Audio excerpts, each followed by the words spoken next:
ಈ ದಿನ ಮಳವಳ್ಳಿ ಬೆಳದಿಂಗಳ ಶರಣರ ಚಿಂತನ ಮಂಥನ ಸಮಿತಿ ವತಿಯಿಂದ 139ನೇ ಕಾರ್ಯಕ್ರಮವನ್ನು ಶರಣರಾದಂತಹ ಪುಟ್ಟ ಸುಬ್ಬಪ್ಪನವರ ಮನೆಯಲ್ಲಿ ಭಕ್ತಿದಾಯಕವಾಗಿ ಆಯೋಜಿಸಲಾಗಿದೆ. ಈ ಒಂದು ಕಾರ್ಯಕ್ರಮದಲ್ಲಿ ಉಪಸ್ಥಿತರಿರುವಂತಹ ಮಳವಳ್ಳಿ ಬೆಳದಿಂಗಳ ಶರಣರ ಚಿಂತನ ಮಂಥನ ಸಮಿತಿ ಅಧ್ಯಕ್ಷರು, ಪದಾಧಿಕಾರಿಗಳಿಗೆ ಮತ್ತು ಈ ಕಾರ್ಯಕ್ರಮವನ್ನು ಕಣ್ತುಂಬಿಕೊಳ್ಳುತ್ತಿರುವಂತಹ ಮನತುಂಬಿಕೊಳ್ಳುತ್ತಿರುವಂತಹ ತಮಗೆಲ್ಲರಿಗೂ ಕೂಡ ಭಕ್ತಿಪೂರ್ವಕ ಶರಣಾರ್ಥಿಗಳು. ತಾವು ಕೂಡ ಶರಣಾರ್ಥಿಗಳಂತೆ ಶರಣಾರ್ಥಿಗಳು. ಇದೊಂದು ವಿಶೇಷವಾದಂತಹ ಕಾರ್ಯಕ್ರಮ. 139 ಕಾರ್ಯಕ್ರಮಗಳಲ್ಲಿ ಹೆಚ್ಚು ಕಡಿಮೆ 39 ಕಾರ್ಯಕ್ರಮ ನಾನು ಬಂದಿರಬಹುದು ಅಲ್ಲ ಸರ್? ಹಳ್ಳಿ ಮೊದಲೆಲ್ಲ ಗ್ರಾಮಗಳಲ್ಲಿ ಹೋಗಿ ಗ್ರಾಮಗಳಲ್ಲಿ ಈ ಒಂದು ಚಿಂತನೆಯನ್ನ ಮಾಡ್ತಾ ಇತ್ತು. ಪ್ರಾರಂಭದಲ್ಲಿ ನಗರದಲ್ಲೇ ನಡೀತಾ ಇತ್ತು. ಈಗ ಮತ್ತೆ ನಗರಕ್ಕೆ ಬಂದಿದೆ. ಇವತ್ತು ಒಂದು ರೀತಿ ಮ್ಯಾಚ್ ಇದ್ರೂ ಕೂಡ, ಧಾರಾವಾಹಿಗಳಿದ್ರೂ ಕೂಡ ಅದೆಲ್ಲವನ್ನ ಬಿಟ್ಟು ಬಸವ ಚಿಂತನೆಯ ಬೆಳಕಲ್ಲಿ ತಮ್ಮನ್ನ ತೊಡಗಿಸಿಕೊಂಡು ಏನಾದ್ರೂ ಒಂದು ಚಿಂತನೆಯನ್ನ ಮಾಡಿ ಹೋಗೋಣ ಅನ್ನೋ ಒಂದು ಸದುದ್ದೇಶದಿಂದ ಈ ಒಂದು ಕಾರ್ಯಕ್ರಮಕ್ಕೆ ಬಂದಿರುವಂತಹ ತಮಗೆಲ್ಲರಿಗೂ ಕೂಡ ಮತ್ತೊಮ್ಮೆ ಮಗದೊಮ್ಮೆ ಶರಣಾರ್ಥಿಗಳು.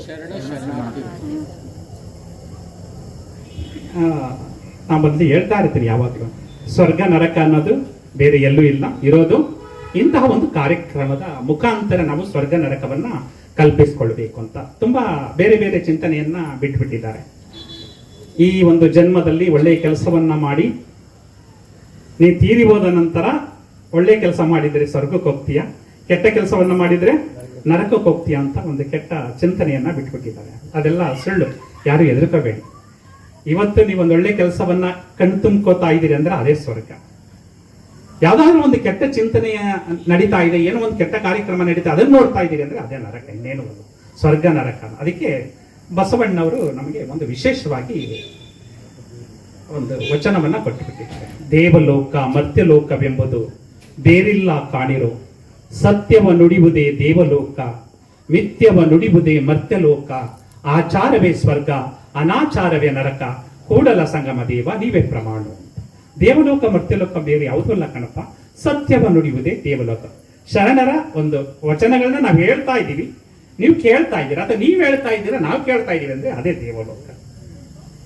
ಆಚಾರವೇ ಸ್ವರ್ಗ. ಇವತ್ತೊಂದು ಆಚಾರಯುಕ್ತವಾದಂತಹ ಕಾರ್ಯಕ್ರಮ ನಮ್ಮ ಮಳವಳ್ಳಿಯಲ್ಲಿ ನಡೀತಾ ಇದೆ ಅಂದ್ರೆ ಇದು ಒಂದು ಸ್ವರ್ಗ. ಹಂಗಾದ್ರೆ ನೀವು ಎಲ್ಲಿದ್ದೀರಾ? ಸ್ವರ್ಗದಲ್ಲಿದ್ದೀರಾ. ಎಲ್ಲಿದ್ದೀರಾ? ದೇವಲೋಕದಲ್ಲಿದ್ದೀರಾ ಅನ್ನೋ ಒಂದು ಭಾವನೆಯನ್ನ ನಾವು ಸೃಷ್ಟಿಸ್ಕೊಳ್ಬೇಕಾಗುತ್ತೆ. ಇಂತಹ ಒಂದು ಸ್ವರ್ಗದ ಕಲ್ಪನೆ, ದೇವಲೋಕದ ಕಲ್ಪನೆ ನೀವು ಮನೆಯಲ್ಲಿ ಈ ಒಂದು ಪ್ರಾರ್ಥನೆ ಹೇಳ್ಕೊಟ್ಟೆ, ಆ ಪ್ರಾರ್ಥನೆನೇ ಬೇಕಾದ್ರೆ ನಮಗೆ ವಾಟ್ಸಪ್ ನಂಬರ್ ಕೊಟ್ರೆ ನಾವು ಅದೆಲ್ಲ ಕಳಿಸ್ಕೊಡ್ತೀನಿ ನಿಮಗೆ. ಆ ಸಾಹಿತ್ಯವನ್ನ ಮನೆಯಲ್ಲೇ ಕೂತ್ಕೊಂಡು ಹೇಳಿ. ಕೆಲವರಿಗೆ ಬುಕ್ ಕೊಡ್ತೀನಿ ನಾನು, ವಚನಗಳಿದೆ, ಆ ವಚನಗಳನ್ನ ಇಷ್ಟಲಿಂಗ ಪೂಜೆ ಮಾಡ್ತಾ ಇದ್ದೀವಿ, ಇಷ್ಟಲಿಂಗಕ್ಕೆ ನೀರು ಹಾಕ್ಬೇಕಾದ್ರೆ ಯಾವ ವಚನವನ್ನ ಹೇಳಬೇಕು, ಭಸ್ಮವನ್ನ ಹಾಕಬೇಕಾದ್ರೆ ಯಾವ ವಚನ ಹೇಳಬೇಕು, ಇಷ್ಟಲಿಂಗವನ್ನ ಇಟ್ಕೊಂಡು ನಿರೀಕ್ಷಣೆ ಮಾಡ್ತೀವಿ, ಇಷ್ಟಲಿಂಗವನ್ನ ಇಟ್ಕೊಂಡು ಅದನ್ನ ತದೇಕಚಿತದಿಂದ ನೋಡ್ತೀವಿ, ಅದು ನೋಡ್ತಾ ಯಾವ ವಚನ ಹೇಳಬೇಕು, ಇವೆಲ್ಲವನ್ನ ನಾವು ಪುಸ್ತಕದಲ್ಲಿ ಕೊಟ್ಟಿದ್ದೇವೆ. ಅದನ್ನ ಆಗ್ಲಿಲ್ಲ ಅಂದ್ರೆ ನಾವು ಅದನ್ನ ಒಂದು ಪ್ರಾಕ್ಟಿಕಲ್ ಆಗಿ ನಿಮಗೆ ವಾಟ್ಸಪ್ ಮುಖಾಂತರನು ಕೂಡ ಕಳಿಸ್ಕೊಡ್ತೀವಿ. ನಮ್ಮ ಗ್ರೂಪ್ಗೆ ಅದನ್ನು ಸೇರಿದ್ರೆ ಅದೆಲ್ಲ ಒಂದು ಚಿಂತನೆಯನ್ನ ಕಳಿಸ್ಕೊಡ್ತೀವಿ ಅಂತ ಹೇಳ್ತಾ, ಈಗ ಪ್ರತಿಯೊಂದು ಈ ಒಂದು ಪ್ರಪಂಚದಲ್ಲಿ ಯಾವುದೇ ಒಂದು ವಸ್ತುವನ್ನ ತಗೊಂಡ್ರು ಕೂಡ ಅದಕ್ಕೆ ಒಂದು ಮ್ಯಾನುವಲ್ ಅಂತ ಇರುತ್ತೆ, ಕೈಪಿಡಿ ಅಂತ ಇರುತ್ತೆ. ಈಗ ಒಂದು ಇಯರ್ ಡ್ರಾಪ್ಸ್ ಅಂತ ತಗೋಬರ್ತೀವಿ. ಇಯರ್ ಡ್ರಾಪ್ಸ್ ತಗೊಂಡಾಗ ಅದ್ರ ಒಳಗಡೆ ಒಂದು ಚೀಟಿ ಇರುತ್ತೆ, ನೋಡಿರ್ಬೋದು ನೀವು. ಅಂದ್ರೆ ಹೌ ಟು ಯೂಸ್, ಅದನ್ನು ಹೇಗೆ ಬಳಸೋದು ಅನ್ನೋದಕ್ಕೆ ಒಂದು ಮ್ಯಾನುವಲ್ ಇರುತ್ತೆ, ಕೈಪಿಡಿ ಇರುತ್ತೆ ಅಲ್ಲ. ಒಂದು ಸೋಪ್, ಲಕ್ಸ್ ಆಗ್ಬೋದು, ಸ್ಯಾಂಡಲ್ ಆಗ್ಬೋದು, ಯಾವ್ದಾಗ್ಬೋದು, ಆ ಸೋಪ್ ತಗೋಬೇಕಾದ್ರೆ ಅದ್ರ ಹಿಂಭಾಗದಲ್ಲಿ ಒಂದು ಮ್ಯಾನುವಲ್ ಇರುತ್ತೆ. ಈ ಸೋಪನ್ನ ಹೇಗೆ ಬಳಸಬೇಕು, ಎಲ್ಲಿಗೆ ಬಳಸಬಾರದು ಅನ್ನೋ ಒಂದು ಇದಿರುತ್ತೆ. ಯಾವುದೇ ಒಂದು ವಸ್ತು ತಗೊಳ್ಳಿ, ಒಂದು ಫ್ರಿಡ್ಜ್ ತಗೊಳ್ಳಿ ಅಥವಾ ಒಂದು ವಾಷಿಂಗ್ ಮೆಷಿನ್ ತಗೊಳ್ಳಿ, ಪ್ರತಿಯೊಂದಕ್ಕೆ ಏನಿರುತ್ತೆ ಒಂದು ಮ್ಯಾನುವಲ್ ಇರುತ್ತೆ, ಕೈಪಿಡಿ ಇರುತ್ತೆ. ಅದು ಬೆಲೆ ಕೊಟ್ಟಿರ್ತೀವಿ ಅದಕ್ಕೆ. ಆದ್ರೆ ಮನುಷ್ಯನಿಗೆ ಬೆಲೆ ಕಟ್ಟೋದಿಕ್ಕೆ ಆಗೋದಿಲ್ಲ. ಮನುಷ್ಯನ ಜೀವಕ್ಕೆ ಬೆಲೆ ಇಲ್ಲ, ಬೇರೆ ರೀತಿ ಕಟ್ತಾರೆ, ಅದು ಬೇರೆ.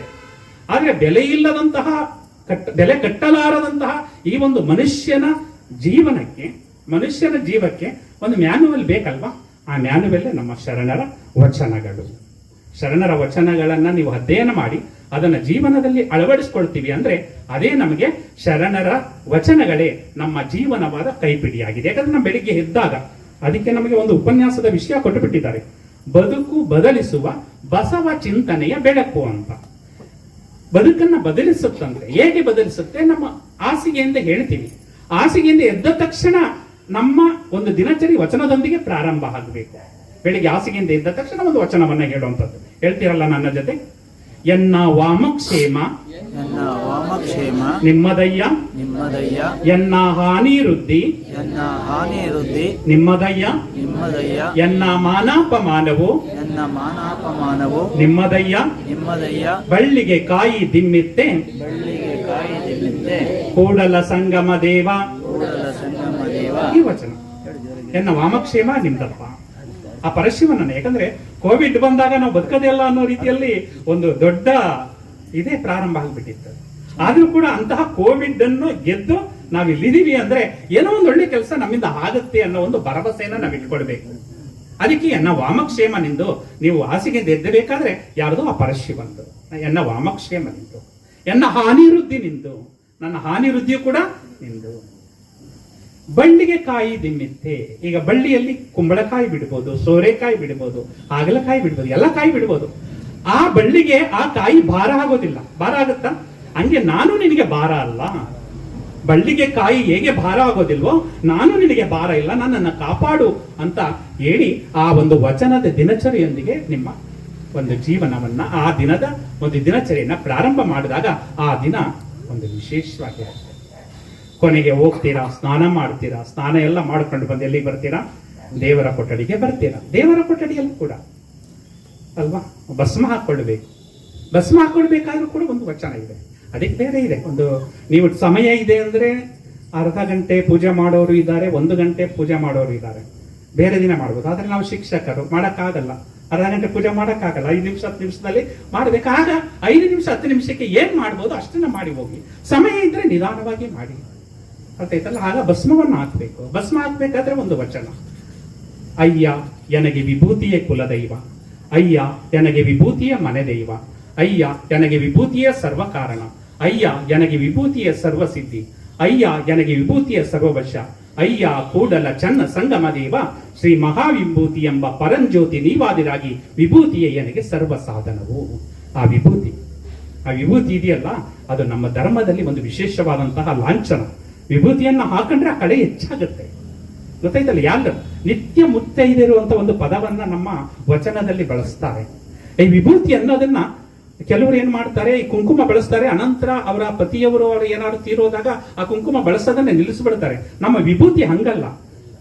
ಬಾಲ್ಯದಿಂದ ಹಿಡಿದು ಐಕ್ಯ ಆಗೋವರೆಗೂ ಕೂಡ ನಾವು ವಿಭೂತಿಯನ್ನ ಧಾರಣೆಯನ್ನ ಮಾಡ್ತೀವಿ. ಅಂದ್ರೆ ಅದಕ್ಕೆ ವಿಭೂತಿಯ ಸರ್ವ ಸಾಧನವು, ವಿಭೂತಿಯ ಸರ್ವವಶ್ಯ ಅಂತ ಬಳಸ್ತಾರೆ.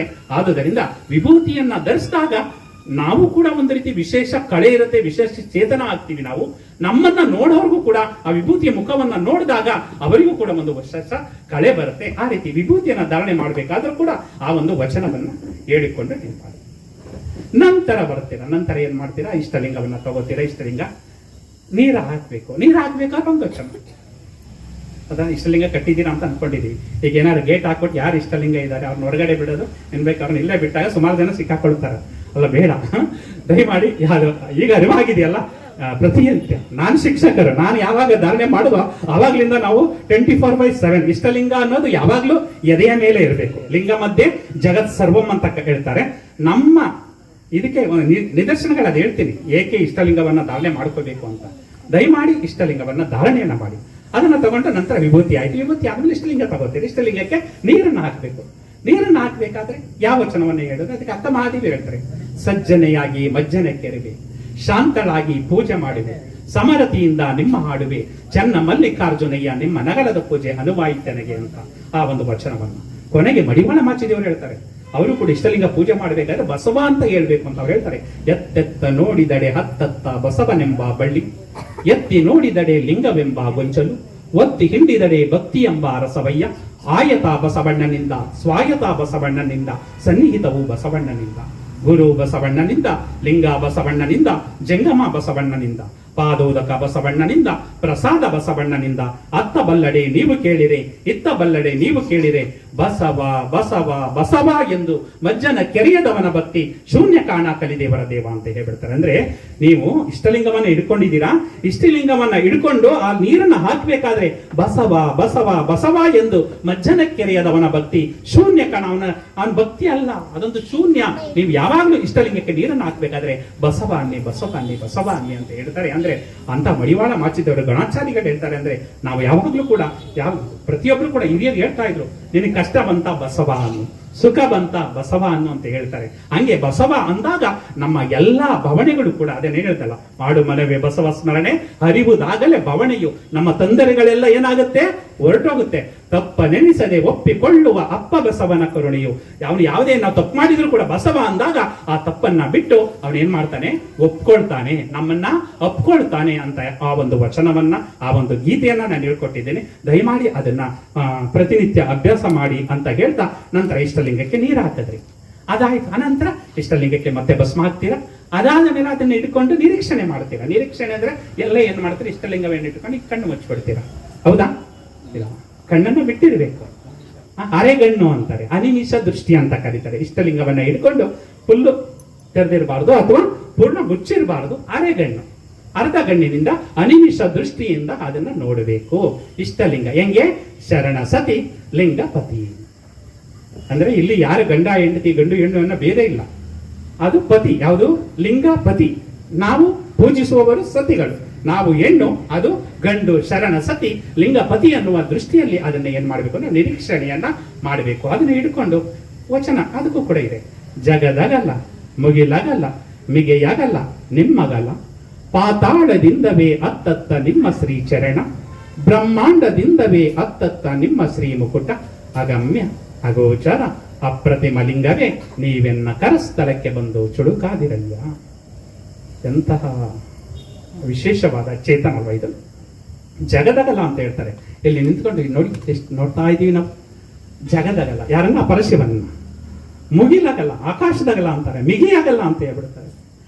ಕೊನೆಗೆ ಹೇಳ್ತಾರೆ, ಈ ಭೂಗೋಳ ಶಾಸ್ತ್ರದಲ್ಲಿ ನಾವು ಭೂಮಿಯನ್ನ ಏನಂತ ಹೇಳ್ತೀವಿ, ಚೆಂಡಾಕಾರ ಅಂತ ಹೇಳ್ತೀವಿ, ಗೋಲಿ ಆಕಾರ ಅಂತೀವಿ, ಕಿತ್ತಳೆ ಹಣ್ಣಿನ ಆಕಾರ ಅಂತೀವಿ, ಅನೇಕ ಆಕಾರಗಳು ಹೇಳ್ತೀವಿ. ಕೊನೆಗೆ ಭೂಗೋಳ ಶಾಸ್ತ್ರದಿಂದ ಅದೆಲ್ಲನೂ ಒಪ್ಪೋದಿಲ್ಲ. ಭೂಮಿಗೆ ತನ್ನದೇ ಆದ ಆಕಾರ ಇರೋದ್ರಿಂದ ಅದನ್ನ ಭೂಮ್ಯಾಕಾರ ಅಥವಾ ಜಿಯಾಯ್ಡ್ ಅನ್ನೋ ಒಂದು ಪದವನ್ನ ಬಳಸ್ತಾರೆ. ಹಂಗೆ ಬಸವಣ್ಣವರು 12ನೇ ಶತಮಾನದಲ್ಲಿ ಇಂತಹ ಕಲ್ಪನೆ ಇರುತ್ತೆ. ನಿನ್ನಗಲ ಅಂತ ಹೇಳ್ಬಿಡ್ತಾರೆ. ಜಗದಗಲ ಅಂತ, ಮುಗಿಲಗಲ ಮಿಗಿಯಗಲ ಇದನ್ನ ಹೇಳಕ್ಕಾಗಲ್ಲಪ್ಪ, ನಿನ್ನಗಲ ಅಲ್ವಾ. ಪಾತಾಳದಿಂದವೇ ಅತ್ತತ್ತ ನಿಮ್ಮ ಶ್ರೀ ಚರಣ, ನಿಮ್ಮ ಚರಣಗಳು ಪಾತಾಳವನ್ನ ಮುಟ್ಟಿವೆ. ಬ್ರಹ್ಮಾಂಡದಿಂದ ತತ್ತ ನಿಮ್ಮ ಶ್ರೀ ಮುಕುಟ, ನಿಮ್ಮ ಮುಕುಟ ಬ್ರಹ್ಮಾಂಡವನ್ನ ಮುಟ್ಟಿದೆ. ಅಗಮ್ಯ ಅಗೋಚರ ಅಪ್ರತಿಮ ಲಿಂಗವೇ ನೀವೆನ್ನ ಕರಸ್ಥಳಕ್ಕೆ ಬಂದು ಚುಡುಕಾದ. ನೀವೆಲ್ಲ ಎಲ್ಲಿಗೆ ಬಂದಿದ್ದೀರಾ, ನನ್ನ ಕರಸ್ಥಳಕ್ಕೆ ಬಂದು ಚಿಕ್ಕವರಾಗ್ಬಿಟ್ಟಿದ್ದೀರಾ ಅಂತ ಹೇಳ್ತಾರೆ. ಅದನ್ನ ಹಿಡ್ಕೊಂಡು ಆ ವಚನಗಳನ್ನ ಹೇಳಿ, ನಿಮ್ಗೆ ಯಾವುದಾಗುತ್ತೆ ವಚನಗಳನ್ನ ಹೇಳ್ಕೊಂಡು ಅದನ್ನ ನಿರೀಕ್ಷೆ ಮಾಡಿ ಅನಂತರ ಕೊರಳಲ್ಲಿ ಧರಿಸ್ಕೊಂಡು ಹೋಗ್ತಾ ಇದ್ರೆ ಏನಾಗ್ತೀರಾ, ನೀವು ಏನಾಗ್ತೀರಾ, ದೇವರಾಗ್ತೀರಾ. ಅಲ್ಲಿವರೆಗೆ 12ನೇ ಶತಮಾನದವರೆಗೆ ದೇವರ ಬಗ್ಗೆನೇ ಹೇಳ್ತಾ ಇದ್ರು, ದೇವರ ಬಗ್ಗೆನೇ ಜಾಸ್ತಿ. ಆದರೆ ಮನುಷ್ಯನ ಬಗ್ಗೆ ಮಾತನಾಡೋದಕ್ಕೆ ಪ್ರಾರಂಭ ಮಾಡಿದವರೇ ಶರಣರು, ಅಪ್ಪ ಬಸವಣ್ಣನವರು. ಮಾನವನೇ ಮಹಾದೇವ ಆಗ್ಬೇಕು ಅಂತ. ಅಲ್ಲಿವರೆಗೆ ಭಯವೇ ಧರ್ಮದ ಮೂಲ ಅಂತ ಕೂಗಿರ್ತಾರೆ. ದೇವರು ಆಗ್ ಮಾಡ್ಬಿಡ್ತಾನೆ, ಈಗ ಮಾಡ್ಬಿಡ್ತಾನೆ. ಈಗಲೂ ಕೂಡ ಕೆಲವು ದೇವಸ್ಥಾನಗಳು ಬಾಯಿ ಮುಚ್ಕೋ, ಏನು ಬೇರೆ ಮಾತಾಡಬೇಡ, ದೇವ್ರು ಏನು ಮಾಡ್ಬಿಡ್ತಾನೆ ಅಂತ ತುಂಬಾ ಭಯದಿಂದ ಇರ್ತಾರೆ. ಅಂತಹ ಭಯ 12ನೇ ಶತಮಾನದಲ್ಲಿ ಇನ್ನೂ ಹೆಚ್ಚಾಗಿತ್ತು. ಆದರೆ ಭಯ ಬೇಡ, ಏನಿರಬೇಕು, ದಯೆ ಇರಬೇಕು. ದಯವೇ ಧರ್ಮದ ಮೂಲ ಅನ್ನೋದನ್ನ ಹೇಳ್ತಾರೆ. ಅದಕ್ಕೆ ಒಂದು ನಿದರ್ಶನ, ಬಹುಶಃ ಬಸವಣ್ಣನವರ ಜನ್ಮಸ್ಥಳ ಎಲ್ಲ ನೋಡಿದ್ದೀರಿ ಅಂತ ಅನ್ಕೊಂಡಿದ್ದೇನೆ. ಬಸವಣ್ಣನವರ ಜನ್ಮಸ್ಥಳ ಯಾವುದು, ಯಾರು ಹೇಳ್ತೀರಾ? ಮಕ್ಕಳು ಯಾರು ಹೇಳ್ತೀರಾ? ಬಸವಣ್ಣನವರ ಜನ್ಮಸ್ಥಳ ಬಾಗೇವಾಡಿ ಇಂಗಳೇಶ್ವರ ಅಂತ ಕರೀತಾರೆ. ತಾಯಿ ಮನೆ ಇಂಗಳೇಶ್ವರ ಅಲ್ಲೇ ಪಕ್ಕದಲ್ಲಿ ಬರುತ್ತೆ. ಬಾಗೇವಾಡಿ ಇಂಗಳೇಶ್ವರ ಅಂತ ಒಟ್ಟಿಗೆ ಬೇಡಣ. ಬಾಗೇವಾಡಿ ಬಸವಣ್ಣನವರ ಜನ್ಮಸ್ಥಳ. ನಂತರ ಬಸವಣ್ಣನವರು ವಿದ್ಯಾಭ್ಯಾಸವನ್ನ ಎಲ್ಲಿ ಮಾಡಕ್ ಬರ್ತಾರೆ, ಕೂಡಲ ಸಂಗಮಕ್ಕೆ ಬರ್ತಾರೆ. ನಂತರ ಹೇಳ್ತಾರೆ, ಹೋಗ್ತಾರೆ ಎಲ್ಲಿಗೆ, ಮಂಗಳ ಬೇಡಕ್ಕೆ ಹೋಗಿ ಅಲ್ಲಿ ಕಾರಣಿಕರಾಗಿರ್ತಾರೆ. ಅನಂತರ ಅಲ್ಲಿಂದ ಎಲ್ಲಿಗೆ ಬರ್ತಾರೆ, ಮತ್ತೆ ಕಲ್ಯಾಣಕ್ಕೆ ಬರ್ತಾರೆ. ಕಲ್ಯಾಣದಲ್ಲಿ ಮಹಾಮಂತ್ರಿ ಆಗ್ತಾರೆ ಬಿಜ್ಜಳನ ಆಸ್ಥಾನದಲ್ಲಿ. ಅನಂತರ ಅದಾದ ಮೇಲೆ ನಂತರ ಐಕ್ಯವಾಗುವಂಥದ್ದಲ್ಲಿ ಕೂಡಲ ಸಂಗಮದಲ್ಲಿ. ಇವು ಬಸವಣ್ಣನವರ ಜೀವನಕ್ಕೆ ಸಂಬಂಧಪಟ್ಟಂತ ಸ್ಥಳಗಳು. ಬಸವಣ್ಣನವರ ಜನ್ಮಸ್ಥಳ ಬಾಗೇವಾಡಿ. ಆಗ ಈಗ ಬಸವಣ್ಣನವರ ಪ್ರಭಾವದಿಂದ ಅದೇನಾಗಿದೆ, ಬಸವನ ಬಾಗೇವಾಡಿ ಅಂತ ಆಗಿದೆ. ಬಸವಣ್ಣನವರ ಕಾಯಕ ಕ್ಷೇತ್ರ ಕಲ್ಯಾಣ. ಈಗ ಅದನ್ನ ಏನಂತ ಕರೀತಾ ಇದ್ದಾರೆ, ಬಸವ ಕಲ್ಯಾಣ ಅಂತ ಕರೀತಾ ಇದ್ದಾರೆ. ಇನ್ನು ಬಸವಣ್ಣನವರ ಐಕ್ಯ ಸ್ಥಳ ಕೂಡಲ ಸಂಗಮ. ಇವು 3 ಸ್ಥಳ ಎಲ್ಲ ನೋಡಿದೀರಾ? ದಯಮಾಡಿ ನೋಡಿರೋರು ಕೈ ಎತ್ತಿ. ಪಾವನನಾದೆ ನಾನು, ಯಾಕಂದ್ರೆ ತುಂಬಾ ಗ್ರಾಮಗಳಲ್ಲಿ ಕೇಳ್ತಾ ಇರ್ತೀನಿ, 2 ಅಥವಾ 3 ಜನ ಕೈ ಎತ್ತಾರೆ. ಧನ್ಯವಾದಗಳು ಮಧುಸ್ವಾಮಿಗಳ ಶರಣಾರ್ಥಿಗಳು. ಈ ಸ್ಥಳಗಳನ್ನ ನೋಡಿ ಬಂದ್ರೆ ಮಾತ್ರ ನಾವು ಲಿಂಗಾಯತರಾದಕ್ಕೂ ಕೂಡ ಸಾರ್ಥಕ ಆಗುತ್ತೆ. ಬೇರೆ ಸ್ಥಳ ನೋಡ್ಬೇಡ ಅಂತ ಹೇಳಲ್ಲ, ಆದ್ರೆ ನಮ್ಮ ಶರಣ ಕ್ಷೇತ್ರಗಳು. ಇನ್ನು ಅಕ್ಕ ಮಹಾದೇವಿ, ಕನ್ನಡದ ಮೊಟ್ಟ ಮೊದಲ ಕವಯತ್ರಿ ಅಕ್ಕ ಮಹಾದೇವಿ ಅವರ ಜನ್ಮಸ್ಥಳ ಉಡುತಡಿ. ಅದು ಶಿವಮೊಗ್ಗ ಜಿಲ್ಲೆಯಲ್ಲಿದೆ. ಅಲ್ಲಿ ಅದರಿಂದ 3 ಕಿಲೋಮೀಟರ್ ಅಲ್ಲಮ ಪ್ರಭುಗಳ ಜನ್ಮಸ್ಥಳ ಇದೆ ಬಳ್ಳಿಗಾವಿಯ. ನಂತರ ಅಲ್ಲಿಂದ 5-6 ಕಿಲೋಮೀಟರ್ ಸತ್ಯಕ್ಕ ಅವರ ಜನ್ಮಸ್ಥಳ ಇದೆ ಹಿರೇ ಜಂಬೂರು ಅಂತ. ಆಮೇಲೆ ಅಲ್ಲಿಂದ ಅಲ್ಲಮ ಪ್ರಭು ದೇವರಿಗೆ ಇಷ್ಟಲಿಂಗವನ್ನ ಕೊಟ್ಟರಲ್ಲ ನಿಮಿಷ ಗುರುಗಳು, ಅದು ಮಾಳಗೊಂಡನ ಕೊಪ್ಪ ಅಂತ ಅದಿದೆ. ಅಲ್ಲೂ ಕೂಡ ಆ ಸ್ಥಳಗಳೆಲ್ಲ ಅಲ್ಲಿ ಹೋದ್ರೆ ಅದೆಲ್ಲ ನೋಡಿಕೊಂಡು ಬರಬಹುದು ಅಂತ ಹೇಳ್ತಾ, ಇಷ್ಟು ಅಂದ್ರೆ ಬದುಕು ಬದಲಿಸುವ ಬಸವ ಚಿಂತನೆಯ ಬೆಳಕು. ಅಂದ್ರೆ ಈ ವಚನವನ್ನ ಹೇಳ್ಕೊಂಡು ನಾವು ಇಷ್ಟಲಿಂಗ ಪೂಜೆಯನ್ನ ಮಾಡ್ತಾ ಹೋಗ್ದಂಗೆ ನಮ್ಮ ಚಿಂತನೆ ಏನಾಗುತ್ತೆ, ಹೆಚ್ಚಾಗುತ್ತೆ. ಯಾಕೆ ಈ ಕಾರ್ಯಕ್ರಮಗಳು? ನಮ್ಮ ತುಂಬಾ ಬೆಳದಿಂಗಳ ಶರಣರ ಚಿಂತನ ಮಂಥನ ಸಮಿತಿಯವರು ಎಲ್ಲ ಸೇರಿ ಈ ಕಾರ್ಯಕ್ರಮಗಳನ್ನ ಮಾಡ್ತಾರೆ. ಯಾಕೆ ಮಾಡ್ತಾರೆ? ಅದಕ್ಕೊಂದು ಉದ್ದೇಶ ಇರ್ಬೇಕು. ಊಟ ಮಾಡೋದಕ್ಕೆ ನಾವು ಚೈತನ್ಯಶೀಲರಾಗಿ ನಡೆದಾಡಿಕೊಂಡು ಜೀವನವನ್ನ ಯಶಸ್ವಿಯಾಗಿ ನಡ್ಕೊಂಡು ಹೋಗ್ಬೇಕು ಅಂತ ಒಂದು ಊಟ ಮಾಡ್ತೀವಿ. ಊಟ ಮಾಡೋದಕ್ಕೆ ಕಾರಣ ಇದೆ. ಹಾಗೆ ಈ ಒಂದು ಚಿಂತನ ಮಂಥನ ಸಮಿತಿಯವರು ಚಿಂತನ ಕಾರ್ಯಕ್ರಮವನ್ನು ಮಾಡಬೇಕಾದ್ರೂ ಕೂಡ ಒಂದು ಉದ್ದೇಶ ಇರಬೇಕಲ್ಲ. ಅದಕ್ಕೆ ನಮ್ಮ ಚನ್ನ ಬಸವಣ್ಣವರು ಹೇಳ್ತಾರೆ, ಮಂಡೆ ಮಾಸಿದಡೆ ಮಹಾ ಮಜ್ಜನವ ಮಾಡುವುದು, ವಸ್ತ್ರ ಮಾಸಿದಡೆ ಮಡಿವಾಳರಿಗಿಕ್ಕುವುದು, ಮನದ ಮೈಲಿಗೆಯ ತೊಳೆಯಬೇಕಾದರೆ ಕೂಡಲ ಚನ್ನ ಸಂಗನ ಶರಣರ ಅನುಭವ ಮಾಡುವುದು ಅಂತ ಹೇಳ್ತಾರೆ. ಎಂತ ಅದ್ಭುತ! ಮಂಡ್ಯ ಮಾಸಿದರೆ ಮಹಾಮಜ್ಜನವ ಮಾಡುವುದು. ತಲೆ ಕೊಡೆ ಆಗುತ್ತೆ. ತಲೆ ಕೊಡೆ ಆದಾಗ ಮಹಾಮಜ್ಜನ ಅಂದ್ರೆ ತಲೆಯಿಂದ ಸ್ನಾನ ಮಾಡಿದ್ರೆ ಅದನ್ನ ಏನಂತ ಕರಿತೀವಿ, ಮಹಾಮಜ್ಜನ ಅಂತ ಕರಿತೀವಿ. ಮಹಾಮಜ್ಜನ ಅಭಿಷೇಕ ಅಂತ ಕರೀತಾರಲ್ಲ, ತಲೆಯಿಂದ ಸ್ನಾನ ಮಾಡಿದ್ರೆ ಅದು ಮಹಾಮಜ್ಜನ. ಮಂಡ್ಯ ಮಾಸಿದರೆ ಮಹಾಮಜ್ಜನವ ಮಾಡುವುದು. ವಸ್ತ್ರ ಮಾಸಿದರೆ ಮಡಿವಾಳರಿಗೆ ಹೋಗುವುದು. ವಸ್ತ್ರ ಕೊಡೆ ಆಗುತ್ತೆ. ಕೊಡೆ ಆದಾಗ ಈಗ ಮಡಿವಾಳರ ಕೊಡಲ್ಲಿ ನಾವೇ ವಾಷಿಂಗ್ ಮಿಷಿನ್ ಕ್ಲೀನ್ ಮಾಡ್ಕೋತೀವಿ, ವಾಷಿಂಗ್ ಮಿಷಿನ್. ಆದ್ರೆ ಮನದ ಮೈಲಿಗೆ ತೊಳೆಯಬೇಕಾದ್ರೆ ಮನಸ್ಸು ಕೂಡ ಕೊಳೆ ಆಗುತ್ತಂತೆ. ನೋಡಬಾರದನ್ನ ನೋಡ್ತೀವಿ, ಕೇಳಬಾರದನ್ನ ಕೇಳ್ತೀವಿ. ನೋಡಬಾರದನ್ನ ನೋಡಿದಾಗ, ಕೇಳಬಾರದನ್ನ ಕೇಳಿದಾಗ ಮನಸ್ಸು ಕೊಳೆ ಆಗುತ್ತೆ. ಆ ಮನದ ಮಲಿನವ ಹೋಗಲಾಡಿಸಿಕೊಳ್ಳಬೇಕಾದರೆ ಕೂಡಲ ಚನ್ನ ಸಂಗನ ಶರಣರ ಅನುಭವ ಮಾಡುವುದು. ಈಗ ಇವತ್ತು ಮಾಡ್ತಾ ಇದೀವಲ್ಲ ಶರಣರ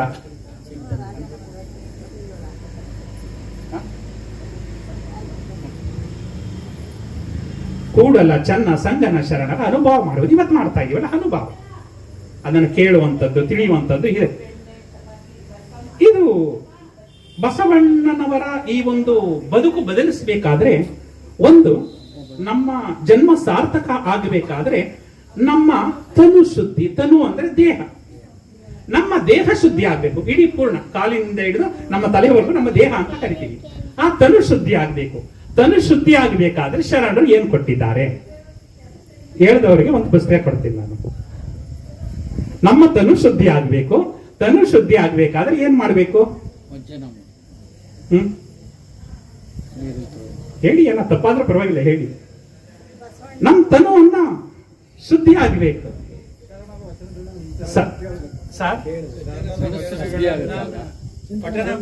ಇಲ್ಲ,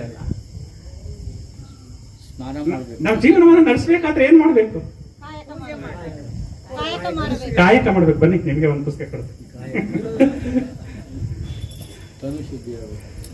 ಶರಣಾರ್ಥಿಗಳು ತನು ಶುದ್ಧಿ ಆಗ್ಬೇಕಂದ್ರೆ ಕಾಯಕ ಆಗ್ಬೇಕು. ಕಾಯಕ ಮಾಡಿದ್ರೆ ತಾನೇ ನಾವು ಶುದ್ಧಿ ಆಗೋದು. ಇಲ್ಲ ಅಂದ್ರೆ ನಾವು ಏನಾಗ್ತದೆ, ಬೆಳೆದಕ್ಕೂ ಹೊಟ್ಟೋಗುತ್ತೆ ಅಲ್ವಾ? ಕಾಯಕ ಮಾಡಿದಾಗ ಮಾತ್ರ ನಮ್ಮ ತನಿ ಏನಾಗುತ್ತೆ, ಕರಗುತ್ತೆ. ತನು ಶುದ್ಧಿಗೆ ಕಾಯಕ. ನಂತರ ಎರಡನೇದು ಮನ. ಮನ ಶುದ್ಧಿ ಆಗ್ಬೇಕು. ಮನ ಶುದ್ಧಿಗೆ ಏನ್ ಮಾಡ್ಬೇಕು? ಮನಸ್ಸಲ್ವಾ? ಮನವೆಂಬುದು ಮರ್ಕಟದಂತೆ ಲಂಘಿಸುವುದೆನ್ನ ಮನ ನೋಡಯ್ಯ ಅಲ್ವಾ? ಕೋತಿಯ ರೀತಿ ಅಂತ ಈ ಮನಸ್ಸು ಈಗಿದೆ. ಅಯ್ಯೋ, ನನ್ನ ಗಂಡ ಏನ್ ಮಾಡ್ತಾ ಇದಾರೋ, ನನ್ನ ಮಕ್ಕಳು ಏನ್ ಮಾಡ್ತಾ ಇದಾರೋ, ನಮ್ಮ ಅತ್ತೆ ಏನ್ ಮಾಡ್ತಾ ಇದಾರೋ, ನಮ್ಮ ಮಾವ ಏನ್ ಮಾಡ್ತಾ ಇದಾರೋ ಅಂತ ಮನಸ್ಸು ಎಲ್ಲಾಗಿದೆ, ಅಲ್ಲಿಗೆ ಹೊರಟಾಗಿದೆ. ಏನಾದ್ರೆ ಬೆಂಗಳೂರಿಗೆ ಎಲ್ಲ ಹೊರಟಾಗಿದೆ. ಬೆಂಗಳೂರಿಗೆ ಹೋಗ್ಬೋದು, ಅಮೆರಿಕ ಹೋಗ್ಬೋದು, ಎಲ್ಲಿ ಬೇಕಾದ್ರೂ ಹೋಗ್ಬೋದು ಮನಸ್ಸು. ಆ ಮನಸ್ಸನ್ನು ಶುದ್ಧಿ ಆಗ್ಬೇಕು ಅಂದ್ರೆ ಏನ್ ಮಾಡ್ಬೇಕು?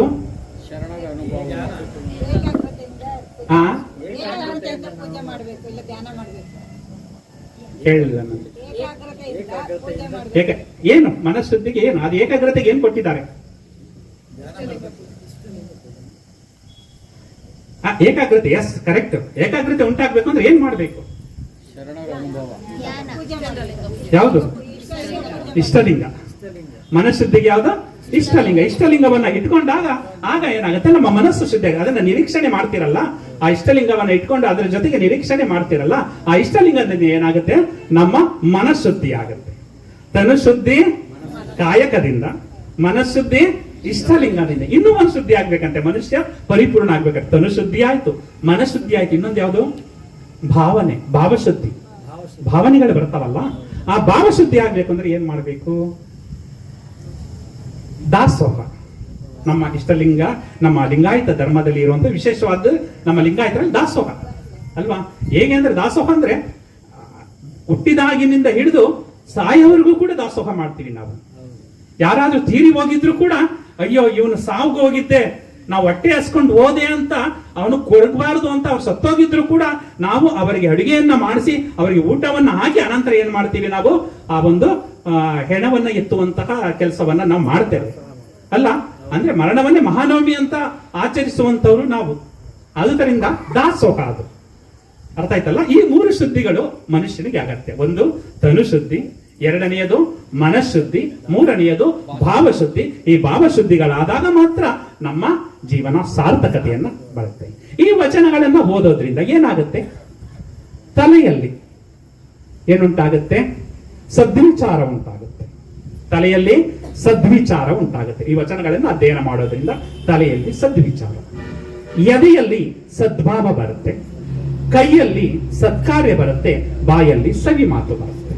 ಇದೇ ವಚನಗಳು. ವಚನಗಳನ್ನು ಅಧ್ಯಯನ ಮಾಡೋದ್ರಿಂದ ತಲೆಯಲ್ಲಿ ಸದ್ವಿಚಾರ, ಎದೆಯಲ್ಲಿ ಸದ್ಭಾವ, ಕೈಯಲ್ಲಿ ಸತ್ಕಾರ್ಯ, ಬಾಯಲ್ಲಿ ಸವಿ ಮಾತು.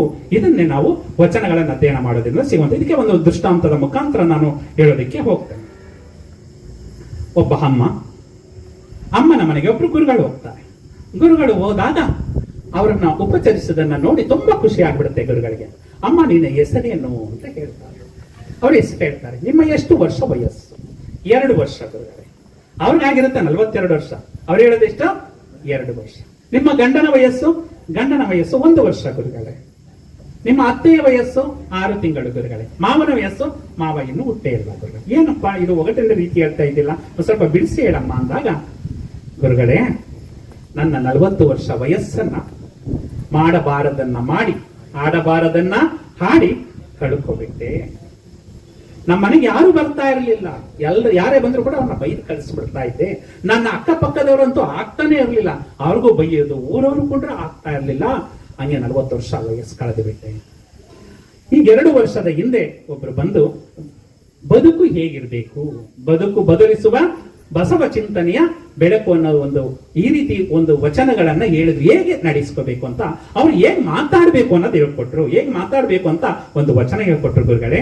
ಆ ವಚನ ಯಾವುದು ಅಂದ್ರೆ, ನುಡಿದಡೆ ಮುತ್ತಿನ ಹಾರದಂತಿರಬೇಕು, ನುಡಿದಡೆ ಮಾಣಿಕ್ಯದ ದೀಪ್ತಿ ಅಂತಿರಬೇಕು, ನುಡಿದಡೆ ಸ್ಫಟಿಕದ ಸಲಾಕಿ ಅಂತಿರಬೇಕು, ನುಡಿದಡೆ ಲಿಂಗ ಮೆಚ್ಚಿ ಅಹುದಹುದೆನಬೇಕು, ನುಡಿಯೊಳಗಾಗಿ ನಡೆಯದಿದ್ದಡೆ ಕೂಡಲ ಸಂಗಮ ದೇವನೆಂತೊಲಿವನಯ್ಯ ಅನ್ನೋ ಒಂದು ವಚನವನ್ನ ಹೇಳ್ಕೊಟ್ರು. ಅವತ್ತಿನಿಂದ ನಾನು ನುಡಿದಂತೆ ನಡೀತಾ ಇದ್ದೀನಿ. ಅಂದ್ರೆ 2 ವರ್ಷದಿಂದ ಆ ರೀತಿ ನಡೀತಾ ಇದ್ದೀನಿ. ನಮ್ಮನೆಗೆ ಯಾರು ಬರ್ತಿರ್ಲಿಲ್ಲ ಗುರುಗಳೇ. ಮನೆಗೆ ಬಂದವ್ರನ್ನ ಯಾವ ರೀತಿ ಉಪಚಾರ ಮಾಡಬೇಕು ಅನ್ನೋದನ್ನು ಕೂಡ ವಚನ ಹೇಳ್ಕೊಟ್ರು. ಆ ವಚನ ಯಾವುದು ಅಂದ್ರೆ, ಏನಿ ಬಂದಿರಿ ಅದೊಳಿದ್ದರೆ ಎಂದಡೆ ನಿಮ್ಮ ಮನದ ಮೈಸಿರಿ ಹಾರಿ ಹೋಗುದೆ, ಕುಳ್ಳಿರೆಂದಡೆ ನೆಲ ಕುಳಿ ಹೋಗುದೆ, ಒಡನೆ ನುಡಿದಡೆ ಸ್ಥಿರ ಹೊಟ್ಟೆಯೊಳುವುದೇ, ಕೊಡಲಿಲ್ಲದಿದ್ದೊಡೊಂದು ಗುಣಲಿಲ್ಲದಿದ್ದಡೆ ಮೂಗ ಕೊಯ್ಯುವುದ ಮಾವನೆ ಕೂಡಲ ಸಂಗಮ ದೇವ ಅಂತ ಹೇಳಿದ್ರು. ಯಾರೇ ಬರಲಿ ಅವ್ರಿಗೆ ನೀವೇನು ಕೊಡೋದು ಬೇಡ, ನೀವು ಕೂತ್ಕೊಳ್ಳಿ ಅಂದ್ರೆ ನಿಮ್ಮ ನೆಲ ಕುಳಿ ಬೀಳುತ್ತಾ, ಅವ್ರ ಹತ್ರ ಮಾತಾಡಿದ್ರೆ ನಿಮ್ ತಲೆ ಒಡೆದೋಗುತ್ತಾ, ನಿಮ್ ಹೊಟ್ಟೆ ಒಡೆದೋಗುತ್ತಾ ಅಂತ ಬಸವಣ್ಣವ್ರು ಹೇಳಿದ್ರು. ಅಂದ್ರೆ ಯಾರೇ ಮನೆಗೆ ಬರಲಿ ಬೆಲ್ಲ ಕೊಡದೆ ಹೋದ್ರು ಪರವಾಗಿಲ್ಲ, ಅವ್ರಿಗೆ ಬೆಲ್ಲದಂತಹ ಮಾತುಗಳನ್ನ ಹಾಡಿ ಅಂತ ಹೇಳಿದ್ರು. ಅವತ್ತಿನಿಂದ ನಾನು ಪ್ರೀತಿಯಿಂದ ಅವ್ರನ್ನ ನೋಡ್ಕೊಳ್ತಾ ಇದ್ದೀನಿ. ಜೊತೆಗೆ ಗಂಡ ಹೆಂಡತಿ ಅಂದ್ರೆ ನಾವು ಆಗ್ತಾ ಇರಲಿಲ್ಲ. ನನಗೆ ಅವನು ಹೊಡಿತಾ ಇದ್ದ, ನಾನು ಅವನು ಬೈತಾ ಇದ್ದೆ. ಗಂಡ ಹೆಂಡತಿ ಒಂದು ಕಲ್ಪನೆನೇ ಇರಲಿಲ್ಲ. ಯಾವಾಗ್ಲೂ ಗಲಾಟೆ ನಮ್ಮ ಮನೆ ಮುಂದೆ ನೋಡ್ಕೊಂಡು ಒಂದೇ ಸಂತೆ ರೀತಿ ಸೇರ್ತಾ ಇದ್ರು ನಮ್ ಗಲಾಟೆ ನೋಡಕ್ಕೆ. ಅವ್ರು ಹೇಳಿದ್ರು ಗಂಡ ಹೆಂಡತಿ ಹೇಗಿರ್ಬೇಕು ಅಂತ. ಅವ್ರು ಹೇಳ್ತಾರೆ, ಅಲ್ಲಮ್ಮ ಪ್ರಭುಗಳ ಒಂದು ವಚನವನ್ನು ಹೇಳಿದರು. ಉಭಯ ದೃಷ್ಟಿ ಏಕದೃಷ್ಟಿಯಲ್ಲಿ ಕಾಬಂತೆ ದಂಪತಿ ಏಕಭಾವವಾಗಿ ನಿಂತಲ್ಲಿ ಗುಹೇಶ್ವರ ಲಿಂಗಕ್ಕೆ ಅರ್ಪಿತವಾಯಿತು ಸಂಗನ ಬಸವಣ್ಣ. ಎರಡು ಕಣ್ಣುಗಳಿದೆ, ಎರಡು ಕಣ್ಣುಗಳು ಒಂದು ವಸ್ತುವನ್ನ ನೋಡಿದ್ರೆ ನಾವು ದೃಷ್ಟಿ ಅವರನ್ನ ಪತ್ತೆ ಹಚ್ಚೋದಿಕ್ಕೆ ಸಾಧ್ಯ. ಈ ಕಣ್ಣೊಂದನ್ನ ನೋಡಿದ್ರೆ ಪತ್ತೆ ಮಾಡಕ್ಕಾಗತ್ತಾ? ಹಂಗಲ್ಲ, ಆಗೋದಿಲ್ಲ. ಉಭಯ ದೃಷ್ಟಿ ಏಕದೃಷ್ಟಿಯಲ್ಲಿ ಕಾಣುವಂತೆ ಎರಡು ದೃಷ್ಟಿಗಳು ಒಂದೇ ರೀತಿಯಲ್ಲಿ ಕಾಣುವಂತೆ ದಂಪತಿಗಳು ಏಕಭಾವವಾಗಿ ನಿಂತಲ್ಲಿ ಇಬ್ಬರು ದಂಪತಿಗಳು ಒಂದೇ ಭಾವದಲ್ಲಿ ನಿಂತರೆ ಮಾತ್ರ ನಾವು ಅದನ್ನ ಕಾಣ್ತೇವೆ. ಹಂಗೆ ಉಭಯ ದೃಷ್ಟಿ ಏಕದೃಷ್ಟಿಯಲ್ಲಿ ಕಾಮ ದಂಪತಿ ಏಕಭಾವವಾಗಿ ನಿಂತಲ್ಲಿ ಗುಹೇಶ್ವರ ಲಿಂಗಕ್ಕೆ ಆ ಪರಶಿವನಿಗೆ ಅರ್ಪಿತವಾಗದೆ ಆ ರೀತಿ ಅದನ್ನ ಹೇಳಿದ್ರು. ಆ ದಂಪತಿಗಳು ಅಂದ ತಕ್ಷಣ ನನಗೆ ಒಂದು ಕವಿತೆ ನೆನಪಾಯಿತು.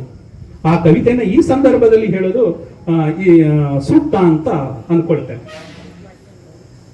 80 ವರ್ಷದ ವೃದ್ಧೆ, 90 ವರ್ಷದ ವೃದ್ಧ. ಅವರು ಯಶಸ್ವಿಯಾದ ಜೀವನವನ್ನು ನಡೆಸಿದ್ದಾರೆ. ಆ ಯಶಸ್ವಿಯಾದ ಜೀವನವನ್ನು ನಡೆಸಿರುವಾಗ ಆ 80 ವರ್ಷದ ವೃದ್ಧೆ ಹೇಳ್ತಾರೆ, ಈ ದಾಂಪತ್ಯ ಯಾನದಲ್ಲಿ ಎನ್ನ ಕೈ ಪಿಡಿದವರು ಹಿಡಿದ ಕೈ ಬಿಡದವರು ನೀವಲ್ಲವೇ ನನ್ನ ದೊರೆ ನೀವಲ್ಲವೇ. ಹಬ್ಬಗಳು ಬಂದಾಗ ಹೊಸ ಪಂಚೆ ನಿಮಗಿರಲಿ ಇರದಿರಲಿ, ನಾ ಹಳೆ ಸೀರೆ ಉಟ್ಟಾಗ ಬಿಟ್ಟು ಬಿಡು ಎಂದವರು ಸಾಕು ಬಿಡು ಎಂದವರು, ಹೊಸ ಸೀರೆ ಕೊಟ್ಟವರು ಮಲ್ಲಿಗೆಯ ನಿತ್ತವರು ನೀವಲ್ಲವೇ ನನ್ನ ದೊರೆ ನೀವಲ್ಲವೇ. ನಾ ತವರೂರು ಹೊರಟಾಗ ಬಾಗಿಲ ಬಳಿ ಬಂದವರು ಬೇಗ ಬಾ ಎಂದವರು ನೀವಲ್ಲವೇ ನನ್ನ ದೊರೆ ನೀವಲ್ಲವೇ. ಈಗ ಯಾರಾದ್ರೂ ತವರಾರ್ಗೆ ಹೋಯ್ತಾರೆ ಇನ್ನೂ ಒಂದು ವಾರ ಇರೋ ಅನ್ನೋ ರೀತಿ ರೀಲ್ಸ್ ಮಾಡೋದನ್ನ ನಾವು ನೋಡಿದೀವಿ ಅಲ್ಲ. ಹೊರಗಡೆ ಕಳ್ಸ್ಬಿಟ್ಟು ಒಳಗಡೆ ಅವ್ರು ಏನ್ ಮಾಡ್ತಾ ಇರ್ತಾರೆ, ಕುಣಿತಾ ಇರ್ತಾರೆ. ಆ ರೀತಿ ರೀಲ್ಸ್ ಗಳನ್ನ ನಾವು ಈಗೆಲ್ಲ ನೋಡ್ತೀವಿ. ಆದ್ರೆ ಅವ್ರು ಏನ್ ಹೇಳ್ತಾರೆ, ಬಾಗಿಲ ಬಳಿ ಬಂದವರು ಬಾಗಿಲ ಬಳಿ ನಿಂದವರು ಬೇಗ ಬಾ ಎಂದವರು ನೀವಲ್ಲವೇ ನನ್ನ ದೊರೆ ನೀವಲ್ಲವೇ. ಮನೆಗೆ ಹೊರಟೋಗ್ತಾರೆ ಅವರು ತಾಯಿ ಮನೆಗೆ. ಆಗ ಮತ್ತೆ ಫೋನ್ ಮಾಡ್ತಾ ಇದ್ದಾರೆ. ಏನಂತ ಫೋನ್ ಮಾಡ್ತಾರೆ, ಮತ್ತೆ ಫೋನುಗಳ ಮಾಡುತ್ತ ಮನೆಯೊಳಗೆ ನೀನಿಲ್ಲ, ಬಳೆಗಳ ಸದ್ದಿಲ್ಲ, ಬಾಯಿಗೆ ರುಚಿ ಇಲ್ಲ, ಬೇಗ ಬರಿವೆಯಲ್ಲ ಎಂದವರು ನೀವಲ್ಲವೇ ನನ್ನ ದೊರೆ ನೀವಲ್ಲವೇ ಅಂತ ತುಂಬಾ ಪ್ರೀತಿಯಿಂದ ಆ ಗಂಡನನ್ನ ಕುರಿತು ಹೇಳ್ತಾರೆ. ಆಗ 90 ವರ್ಷದ ವೃದ್ಧ, ಅವರು ಕೂಡ ಕಡಿಮೆ ಇಲ್ಲ, ಅವರು ಎಷ್ಟು ಚೆನ್ನಾಗಿ ಪ್ರೀತಿಸ್ತಾ ಇರ್ತಾರೆ ಅಂದ್ರೆ, ಬೇರಿಲ್ಲದೆ ಮರವೆಲ್ಲಿದೆ, ಮರವಿಲ್ಲದೆ ಹೂವೆಲ್ಲಿದೆ, ಹೂವಿಲ್ಲದೆ ಹಣ್ಣೆಲ್ಲಿದೆ, ನೀನಿಲ್ಲದ ಮನೆ ಯಾರಿಗೆ ಬೇಕಾಗಿದೆ ಅಂತ ಹೃದಯ ಸ್ಪರ್ಶಿ ಮಾತು ಅಲ್ವಾ? ಚಪ್ಪಾಳೆ ಹೊಡಿಬೇಕಲ್ವ ಅವ್ರು ಹೇಳ್ತಾ ಇರತ್ತೆ ಹಂಗೆ ಅಲ್ಲ. ಬೇರಿಲ್ಲದೆ ಮರ ಇಲ್ಲ, ಮರ ಇಲ್ಲದೆ ಹೂವಿಲ್ಲ, ಹೂವಿಲ್ಲದೆ ಹಣ್ಣಿಲ್ಲ, ನೀನಿಲ್ಲದ ಮನೆ ಯಾರಿಗೆ ಬೇಕಾಗಿದೆ. ಮನೆಯೊಳಗೆ ಬಂದವಳೆ ಮನೆ ಯಾಕೆ ಆದವಳೆ, ಮನದೊಳಗೆ ನಿಂದವಳೆ ನೀನಲ್ಲವೇ ನನ್ನ ರಸಿ ನೀನಲ್ಲವೇ. ಬಡತನವೋ ಸಿರಿತನವೋ ಕಷ್ಟ ನಷ್ಟದಲ್ಲಿ ನನ್ನ ಜೊತೆ ಬಂದವಳು ಜೊತೆಯಾಗಿ ನಿಂದವಳು ನೀನಲ್ಲವೇ ನನ್ನ ರಸಿ ನೀನಲ್ಲವೇ ಅಂತ ತುಂಬಾ ಚೆನ್ನಾಗಿ ಹೇಳ್ತಾರೆ. ಕೊನೆಗೆ ಹೇಳುವಂತಹ ಮಾತು ಇದು ಎಲ್ಲರಿಗೂ ಅನ್ವಯ. ವೃದ್ಧಾಪ್ಯ ಬಂದಾಗ, ಆದಾಯ ಹೋದಾಗ, ಆರೋಗ್ಯ ಇರದಾಗ, ಬಂಧುಗಳು ಬರದಾಗ, ಮಕ್ಕಳು ಮರೆತಾಗ, ನಾ ಒಳಹೊಳಗೆ ಹತ್ತಾಗ ಬಳಿ ಬಂದು ನಿಂದವಳು ಮರುಗದಿರಿ ಎಂದವಳು ಕಣ್ಣೀರ ತಡೆದವಳು ಯಾರಿರಲಿ ಇರದಿರಲಿ ನಾನಿಲ್ಲವೇ ನಿಮ್ಮ ಜೊತೆ ಎಂದವಳು ನೀನಲ್ಲವೇ ನನ್ನ ರಸಿ ನೀನಲ್ಲವೇ. ಇದು ನಮ್ಮ ಶರಣ ಸಂಸ್ಕೃತಿ, ಇದು ನಮ್ಮ ಭಾರತೀಯ ಸಂಸ್ಕೃತಿ. ಅಂದ್ರೆ ದಾಂಪತ್ಯ ಅಂದ್ರೆ ಹೀಗಿರಬೇಕು. ಹೆಂಡತಿ ಬಿಟ್ಟು ಗಂಡನೇ ಇರಬಾರದು, ಗಂಡನನ್ನ ಬಿಟ್ಟು ಹೆಂಡತಿ ಇರಬಾರದು. ಆ ಒಂದು ದಾಂಪತ್ಯದಲ್ಲಿ ಇರಬೇಕಾಗತ್ತೆ. ಅದನ್ನ ಯಾಕೆ ಹೇಳಿದೆ ಅಂದ್ರೆ, ಉಭಯ ದೃಷ್ಟಿ ಏಕದೃಷ್ಟಿಯಲ್ಲಿ ಕಾಬಂತೆ ದಂಪತಿ ಏಕಭಾವವಾಗಿ ನಿಂದಲ್ಲಿ ಗುಹೇಶ್ವರ ಲಿಂಗಕ್ಕೆ ಅರ್ಪಿತವಾಯಿತು ಸಂಗನ ಬಸವಣ್ಣ ಅಂತ ಹೇಳಿದ್ರಲ್ಲ. ಈ ಒಂದು ವಚನವನ್ನ ಹೇಳಿದ್ರು ಅವತ್ತಿನಿಂದ ಅದನ್ನ ಪೂರೈಸ್ತಾ ಇದ್ದೀನಿ. ಜೊತೆಗೆ ಮನೆಯಲ್ಲಿ ಇರಬೇಕು ಅಂದ್ರೆ ಮನೆ ಸ್ವಚ್ಛವಾಗಿರ್ಬೇಕು, ಅದನ್ನು ತುಂಬಾ ಚೆನ್ನಾಗಿ ಹೇಳ್ಕೊಟ್ರು. ಮನೆಯೊಡೆಯ ಇದ್ದಾನೋ ಇಲ್ಲವೋ, ಹೊಸ್ತಿಲಲ್ಲಿ ಹುಲ್ಲು ಹುಟ್ಟಿ ಮನೆಯೊಳಗೆ ರಜ ತುಂಬಿ ಮನೆಯೊಡೆಯ ನಿದ್ದಾನೋ ಇಲ್ಲವೋ, ತನುವಿನೊಳಗೆ ಹುಸಿ ತುಂಬಿ ಮನದೊಳಗೆ ವಿಷಯ ತುಂಬಿ ಮನದೊಡೆಯ ನಿದ್ದಾನೋ ಇಲ್ಲವೋ. ಇಲ್ಲ ಕೂಡಲ ಸಂಗಮ ದೇವ. ಅದನ್ನು ತುಂಬಾ ವಿಶೇಷವಾಗಿ ಹೇಳ್ಕೊಟ್ರು. ಮನೆ ಒಳಗಡೆ ಯಾರಾದ್ರೂ ಇದ್ದಾರೆ ಅಂದ್ರೆ ಹೊರಗಡೆ ಏನ್ ಮಾಡಿರ್ತೀವಿ, ಹೊಸ್ತಿಲು ಮತ್ತು ಹೊರಗಡೆ ಎಲ್ಲ ತೊಳೆದು ಅಲ್ಲಿ ಏನ್ ಮಾಡಿರ್ತೀವಿ, ರಂಗವಲ್ಲಿಯನ್ನು ಹಾಕಿರ್ತೀವಿ. ಅದಿದ್ದಾಗ ಈ ಮನೆಗೆ ವಾಸವಾಗಿದ್ದಾರೆ ಅಂತ. ವಾಸವಾಗಿಲ್ಲ ಅಂದ್ರೆ ಮನೆ ಮುಂದೆ ಏನಾಗಿರುತ್ತೆ, ಕಸ ಅವೆಲ್ಲ ಬಿದ್ದಿರುತ್ತೆ. ಹಾಗೆ ಮನದೊಡೆಯ ಇದ್ದಾನೋ ಇಲ್ಲವೋ, ಮನದೊಳಗೆ ಮನದೊಡೆ ಇರ್ಬೇಕಂದ್ರೆ ಪರಶಿವ ಇರ್ಬೇಕು ಅಂದ್ರೆ ಏನ್ ಮಾಡ್ಬೇಕು, ತನುವಿನೊಳಗೆ ಹುಸಿ ತುಂಬಿ, ತನುವಿನಲ್ಲಿ ಹುಸಿ ಮಾತೆತ್ರ ಸುಳ್ಳೆಳೆದು, ಮನದೊಳಗೆ ವಿಷಯ ತುಂಬಿ, ಅಂದ್ರೆ ಕರಣೇಂದ್ರಿಯಗಳ ಒಂದು ಆಸೆಯನ್ನ ಈಡೇರಿಸ್ಕೊಂಡು ಹೋದ್ರೆ ಮನದೊಳಗೆ ಇದ್ದಾನೋ ಇಲ್ಲವೋ ಇಲ್ಲ, ಅವೆಲ್ಲವನ್ನ ಆಸೆಯನ್ನ ಇಟ್ಕೊಂಡಾಗ ಮನದೊಳಗೆ ಆ ಮನದೊಡೆಯ ವಾಸ ಮಾಡೋದಿಲ್ಲ ಅಂತ ಹೇಳ್ತಾರೆ. ಆ ರೀತಿ ವಚನವನ್ನ ಹೇಳ್ಕೊಟ್ರು.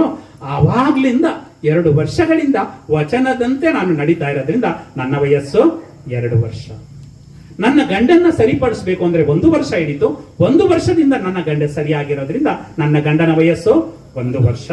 ನಮ್ಮ ಅತ್ತೆಯನ್ನ ಸರಿಪಡಿಸ್ಬೇಕು ಅಂದ್ರೆ 1.5 ವರ್ಷ ಹಿಡಿತು. 6 ತಿಂಗಳಿಂದ ನಮ್ಮ ಅತ್ತೆ ಸರಿಯಾಗಿದ್ದಾಳೆ. ನನ್ನ ಅತ್ತೆಯ ವಯಸ್ಸು 6 ತಿಂಗಳು. ನಮ್ಮ ಮಾವ ಇನ್ನೂ ಸರಿಯಾಗಿಲ್ಲ ಅಂದ್ರೆ ಅವರು ಇನ್ನೂ ಹುಟ್ಟೇ ಇಲ್ಲ. ಅಂದ್ರೆ ನಮ್ಮ ನಿಜವಾದ ವಯಸ್ಸು ಪ್ರಾರಂಭ ಆಗೋದು ಯಾವಾಗ್ಲಿಂದ? ಒಳ್ಳೆಯ ಚಿಂತನೆಯನ್ನ ಮೈಗೂಡಿಸಿಕೊಂಡು ಒಳ್ಳೆಯ ಬದುಕನ್ನ ಪಾಲಿಸಿದಾಗ. ಅದಕ್ಕೆ ಹೇಳ್ತಾರೆ ಬಸವಣ್ಣವರು, ಲೇಸೆನಿಸಿಕೊಂಡು 5 ದಿನ ಬದುಕಿದಡೇನು, ಲೇಸೆನಿಸಿಕೊಂಡು 4 ದಿನ ಬದುಕಿದಡೇನು, ಲೇಸೆನಿಸಿಕೊಂಡು 3 ದಿನ ಬದುಕಿದಡೇನು, ಲೇಸೆನಿಸಿಕೊಂಡು 2 ದಿನ ಬದುಕಿದಡೇನು, ಲೇಸೆನಿಸಿಕೊಂಡು ಕೂಡಲ ಸಂಗನ ಶರಣರ ವಚನದಲ್ಲಿ ಲೇಸೆನಿಸಿಕೊಂಡು 1 ದಿನ ಬದುಕಿದಡೆ ಸಾಲದೆ ಅಂತ ಹೇಳ್ತಾರೆ. ಆ ರೀತಿ ಒಂದು ವಿಶೇಷವಾದಂತಹ ಒಂದು ಚಿಂತನ ಶಿಬಿರದಲ್ಲಿ ನಾನು ಆ ರೀತಿ ಜೀವನವನ್ನು ರೂಢಿಸಿಕೊಂಡೋದ್ರಿಂದ ನನ್ನ ಒಂದು ವಯಸ್ಸು ಆ ರೀತಿ ಆಗಿದೆ ಅಂತ ಹೇಳಿದಾಗ ಗುರುಗಳಿಗೆ ಖುಷಿಯಾಗುತ್ತೆ. ಬದುಕನ್ನ ಕಳ್ಳನ ಮನಸ್ಸನ್ನು ಕೂಡ ಪರಿವರ್ತನೆ ಮಾಡಿಬಿಡ್ತಾರೆ ವಚನಗಳು. ಈ ವಚನ ಸಾಹಿತ್ಯ ಇದೆಯಲ್ಲ, ಕಳ್ಳನ ಮನಸ್ಸನ್ನು ಕೂಡ ಪರಿವರ್ತನೆ ಮಾಡಿಬಿಡ್ತಾರೆ. ಗೊತ್ತಿರ್ಬೋದು ನಿಮಗೆ, ಬಸವ ಕಲ್ಯಾಣದಲ್ಲಿ ಅನುಭವ ಮಂಟಪ ಅಂತ ಈಗ ರಚನೆ ಆಗ್ತಾ ಇದೆ. 1 ವರ್ಷದಲ್ಲಿ ಅದು ಕಂಪ್ಲೀಟ್ ಆಗುತ್ತೆ. 770 ಅಮರ ಗಣಗಳಿರ್ತಾರೆ. 1,96,000 ಜನ ಬಂದು ಅಲ್ಲಿ ದಾಸೋಹವನ್ನ ಮಾಡ್ತಾ ಇರ್ತಾರೆ. ಈಗಲೂ ಕೂಡ ಗವಿಗಳಿದೆ, ಅವೆಲ್ಲ ಒಳಗಡೆ ಹೋಗಿರ್ಬೋದು. ಹೋಗಿ ಬಂದ್ರೆ ಅದೊಂಥರ ವಿಶೇಷ ಚಿಂತನೆ ನಮ್ಮಲ್ಲಿ ಉಂಟಾಗುತ್ತೆ. ಅಂತಹ ಸಂದರ್ಭದಲ್ಲಿ ಅಲ್ಲಿ ತುರುಗಾಹಿ ರಾಮಣ್ಣ ಅಂತ, ಅಂದ್ರೆ ದನ ಕಾಯೋನು, ತುರುಗಾಹಿ ರಾಮಣ್ಣ ದನವನ್ನ ಕಾಯೋದು, ಅನಂತರ ಅಲ್ಲಿ ಒಂದು ವಚನ ಚಿಂತನೆ, ಅಲ್ಲೇ ಕೂತ್ಕೊಂಡು ಚಿಂತನೆ ಮಾಡೋದು, ಅನಂತರ ಬರೋದು. ಹಾಗೆ ದನಗಳು ಅವೇ ಕೂಡ ಅದರ ಪಾಡ್ದಾವು ಮೇಯ್ತಾ ಇರ್ತವೆ. ಒಂದು ಸಲ ಹಿಂಗೆ ಒಂದು ಬಯಲಿನಲ್ಲಿ ದನ ಕರುಗಳನ್ನ ಬಿಟ್ಬಿಟ್ಟಿದ್ದಾರೆ. ಎಲ್ಲ ಈ ಒಂದು ವಚನ ಚಿಂತನೆಯಲ್ಲಿ ಮೈ ಮರೆತು ಬಿಟ್ಟಿದ್ದಾರೆ. ಮೈ ಮರೆತು ಬಿಟ್ಟಾಗ ಕಳ್ಳರು ಬಂದು ಏನ್ ಮಾಡ್ಬಿಟ್ರು, ದನಗಳೆಲ್ಲವನ್ನು ಹೊಡ್ಕೊಂಡು ಹೋಗ್ಬಿಟ್ರು.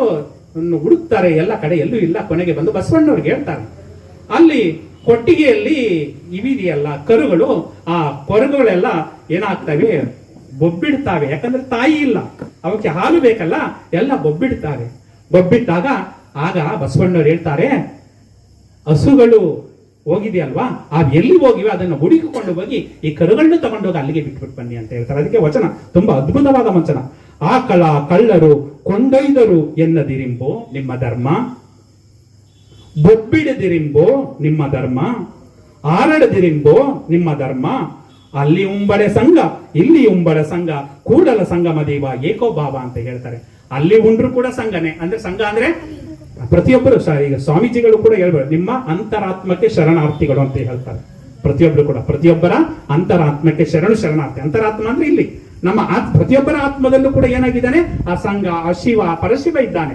ಅಲ್ಲಿ ಉಂಬಡೆ ಸಂಘ ಇಲ್ಲಿ ಉಬ್ಬಡೆ ಸಂಘ, ತಗೊಂಡೋಗಿ ಆ ಕರುಗಳನ್ನೇ ಬಿಟ್ಟು ಬನ್ನಿ ಅಂದಾಗ ಆಗ ಹುಡಿಕೊಂಡು ಹೋಗ್ತಾರೆ. ಹೋದಾಗ ಅಲ್ಲಿ ಹಸುಗಳಿರುತ್ತೆ, ಹಸುಗಳ ಹತ್ರ ಕರುಗಳನ್ನ ಕೂಡ್ಕೊಂಡಾಗ ಆ ಕಳ್ಳರಿಗೆ ಆಶ್ಚರ್ಯ ಆಗ್ಬಿಡುತ್ತೆ, ಎಂತಹ ದೇವತಾ ಪುರುಷ ಅಂತ ಹೇಳಿ ಕೊನೆಗೆ ಹಸುಗಳನ್ನು ಕರ್ಕೊಂಡ್ಬಂದು ಆ ಕಳ್ಳರು ಕೂಡ ಬಂದು ಇಲ್ಲಿ ಪರಿವರ್ತನೆಯಾಗಿ ಅವರು ಕೂಡ ಶರಣರಾಗ್ಬಿಡ್ತಾರೆ.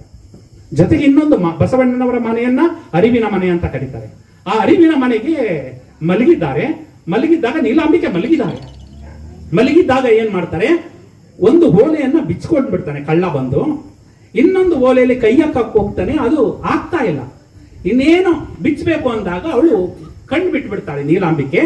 ಬಿಟ್ಬಿಟ್ಟಾಗ ಕಳ್ಳ ಅಂತ ಕೂಗ್ಕೊಂಡಾಗ ಆಗ ಬಸವಣ್ಣವರು ಎಚ್ಚರಾಗಿ ಹೇಳ್ತಾರೆ, ನಮ್ಮದು ಅಸಂಗ್ರಹ ತತ್ವ, ಏನೋ ಅವನಿಗೆ ಕಷ್ಟ ಆಗಿರೋದ್ರಿಂದ ಅವನು ಓಲೆಯನ್ನ ಬಿಚ್ಕೊಳಕ್ ಬಂದಿದ್ದಾನೆ. ಅದಕ್ಕೂ ಕೂಡ ಒಂದು ವಚನ ಹೇಳ್ತಾರೆ, ಒಡನಿರ್ದಸತಿ ಎಂದು ನಂಬಿರ್ದೆನಯ್ಯ, ಕೈ ಬಿಡಿದ ಸಜ್ಜನೆ ಎಂದು ನಂಬಿರ್ದೆನಯ್ಯ, ಅಯ್ಯ ನಮ್ಮಯ್ಯನ ಕೈಯು ನೊಂದಿತು, ತೆಗೆದುಕೊಡೆ ಎಲೆ ಬೆಂಡೋಲ ಕಿತ್ತಿ, ಕಳ್ಳನ ಮನೆಗೆ ಬಲುಗಳ್ಳ ಬಂದಡೆ, ಕೂಡಲ ಸಂಗಮ ದೇವನಲ್ಲದೆ ಆರೂ ಇಲ್ಲ ಅಂತ. ಕಳ್ಳನ ಮನೆಗೆ ಒಬ್ಬ ಬಲುಗಳ್ಳ ಬಂದಿದ್ದಾನೆ ಅಂದ್ರೆ ಅವನು ಕೂಡಲ ಸಂಗಮ ದೇವ ನಮ್ಮನ್ನ ಪ್ರತ್ಯಕ್ಷ ಮಾಡೋಕೆ ಅಥವಾ ನಮ್ಮನ್ನ ಪರೀಕ್ಷೆ ಮಾಡೋದಕ್ಕೆ ಬಂದಿದ್ದಾನೋ ಹೊರತು ಬೇರೆ ಯಾರು ಅಲ್ಲ. ಅದಕ್ಕೆ ಕೂಡ ಬೆಂಡೋಲೆ ಗಿತ್ತಿ ಅಂತ. ಆದ್ರೆ ಇದರಲ್ಲಿ ವಚನಗಳಲ್ಲಿ ಚಂಡಾಲ ಗಿತ್ತಿ ಅನ್ನೋ ಒಂದು ಪದ ಬಂದ್ಬಿಟ್ಟಿದೆ. ಆದ್ರೆ ಬಸವಣ್ಣವರು ಆ ಪದವನ್ನ ಪ್ರಯೋಗ ಮಾಡಿರೋಲ್ಲ ಅಲ್ವಾ. ಸ್ತ್ರೀಯರನ್ನ ಆರಾಧಿಸೋರು, ವಿಶೇಷವಾಗಿ ಬಸವಣ್ಣವರು ಮಹಿಳೆಯರನ್ನ ಚಂಡಾಲ ಗಿತ್ತಿ ಅನ್ನಬಲ್ಲ. ಅಲ್ಲಿ ಚಂಡಾಲ, ಅಲ್ಲಿ ಮೊದಲೇ ಬೆಂಡೋಲೆಯನ್ನ ಬಳಸ್ಕೋತಾ ಇದ್ರು, ಬೆಂಡೋಲೆ ಆಗ್ತಾ ಇದ್ರು. ಅದಕ್ಕೆ ಬೆಂಡೋಲೆ ಗಿತ್ತಿ ಅನ್ನೋದು ವಚನವನ್ನ ಏನು ಪಾಠ ಮಾಡಕ್ ಹೋಗಿ ಅದು ಮೊದಲು ತಾಳೆಗರಿಯಲ್ಲಿ ಇದ್ದದ್ದು, ನಂತರ ಅದು ಹಸ್ತಾಂತರಿಸುವಾಗ ಏನಾಗಿದೆ ಅದು ಚಂಡಾಲ ಗಿತ್ತಿ ಆಗಿರ್ಬೋದು ಅಂತ ಸಂಶೋಧನೆ ಕೂಡ ಮಾಡ್ತಾ ಇದ್ದಾರೆ. ಹಂಗೆ ಬೆಂಡೋಲೆನ ಕಿತ್ಕೊಡು ಅಂತ ಹೇಳ್ತಾರೆ. ಆಗ ಲೆಂಕರಸ ಅವನು ಕೂಡ ಈ ಬಸವಣ್ಣವರ ತತ್ವವನ್ನು ನೋಡಿ ಮತ್ತ ಕಳ್ಳನಾಗಿದ್ದವನು ಕೂಡ ಶರಣನಾಗಿ ಪರಿವರ್ತನೆ ಆಗ್ತಾನೆ. ಇಂತಹ ಒಂದು ವಿಚಾರಗಳು ನಮ್ಮ ಶರಣ ದರ್ಭದಲ್ಲಿ ಬರುತ್ತೆ, ನಮ್ಮ ಬದುಕನ್ನ ಬದಲಿಸುವಂತಹದ್ದು. ನಂತರ ಇನ್ನೊಂದು ದೃಷ್ಟಾಂತವನ್ನ ಹೇಳಬೇಕು ಅಂದ್ರೆ, ಒಂದು ಸಲ ಬಸವಣ್ಣವರು ಹಂಗೆ ಕೂಡ ಬಸವ ಕಲ್ಯಾಣದಿಂದ ಬೇರೆ ಬೇರೆ ಸ್ಥಳಗಳಿಗೆ ಹೋಗಿ ಜನರನ್ನ ಪರಿವರ್ತನೆ ಮಾಡ್ತಾ ಇರ್ತಾರೆ. ಪರಿವರ್ತನೆ ಮಾಡಬೇಕಾದ್ರೆ ಒಂದು ಸಲ ವಿಜಯಪುರದ ಜಿಲ್ಲೆ ಜೋಳದ ಹಾಳ ಅಂತ ಜೋಳದ ಗ್ರಾಮಕ್ಕೆ ಬರ್ತಾರೆ. ಬಂದಾಗ 12 ಗಂಟೆ ಮಧ್ಯಾಹ್ನ ಬಿಸಿ ಬಿಸಿ ಬಿಸಿಲು, ಆ ಬಿಸಿಲಿನ ಬೇಗೆಯನ್ನ ತಡೆಯಕ್ಕಾಗದೆ ಆ ಒಂದು ಮರದ ಕೆಳಗಡೆ ಆ ಒಂದು ಇದನ್ನ ಕುದುರೆಯನ್ನ ಕಟ್ಟಾಕಿ ನಂತರ ಆ ಕಲ್ಲಿನ ಮೇಲೆ ಕೂತ್ಕೊಳ್ತಾರೆ. ಕೂತ್ಕೊಂಡಾಗ ದೂರದಲ್ಲಿ ಒಕ್ಕಲಿಗ ಮುದ್ದಣ್ಣ ಅಂತ, ಅವರು ಕೂಡ ಶರಣರು, ವಚನ ಸಂಪುಟದಲ್ಲಿ ಇದೆ ನೋಡಿ. ಆ ಶರಣರು ನೋಡ್ತಾರೆ, ಓಡಿ ಬರ್ತಾರೆ. ಯಾರೋ ಒಬ್ರು ಶರಣರು ಬಂದಂಗಾಯ್ತಲ್ಲ, ಒಂದು ಮಹಾಪುರುಷರು ಬಂದಂಗಾಯ್ತಲ್ಲ ಅಂತ ಓಡಿ ಬರ್ತಾರೆ. ಓಡಿ ಬಂದು ಅವರನ್ನ ಕೇಳ್ತಾರೆ, ಅಪ್ಪ ನಿಮ್ಮ ಹೆಸರೇನು ಅಂದಾಗ ಆಗ ಅವ್ರು ಹೇಳ್ತಾರೆ, ನನ್ನ ಹೆಸರು ಬಸವಣ್ಣ ಅಂತಪ್ಪ. ಭಗವಂತನ ಪ್ರೇರಣೆಯಿಂದ ನಾನು ಕೆಲವು ಗ್ರಂಥಗಳನ್ನ ಬರೆದಿದ್ದೀನಿ, ಕೆಲವು ವಚನಗಳನ್ನ ಬರೆದಿದ್ದೀನಿ ಅಂತ ಹೇಳಿದಾಗ ಅವರಿಗೆ ತುಂಬಾ ಖುಷಿಯಾಗ್ಬಿಡುತ್ತೆ. ಯಾಕಂದ್ರೆ ಬಸವಣ್ಣನವರ ಬಗ್ಗೆ ಎಲ್ಲ ಹೇಳ್ತಾ ಇದ್ರು. ಎಲ್ಲ ಹೇಳ್ತಾ ಇರಬೇಕಾದ್ರೆ ನಾನು ಬರೋಣ ಅನ್ಕೊಂಡಿದ್ದೆ, ಬರೋಕ್ಕಾಗಿರ್ಲಿಲ್ಲ.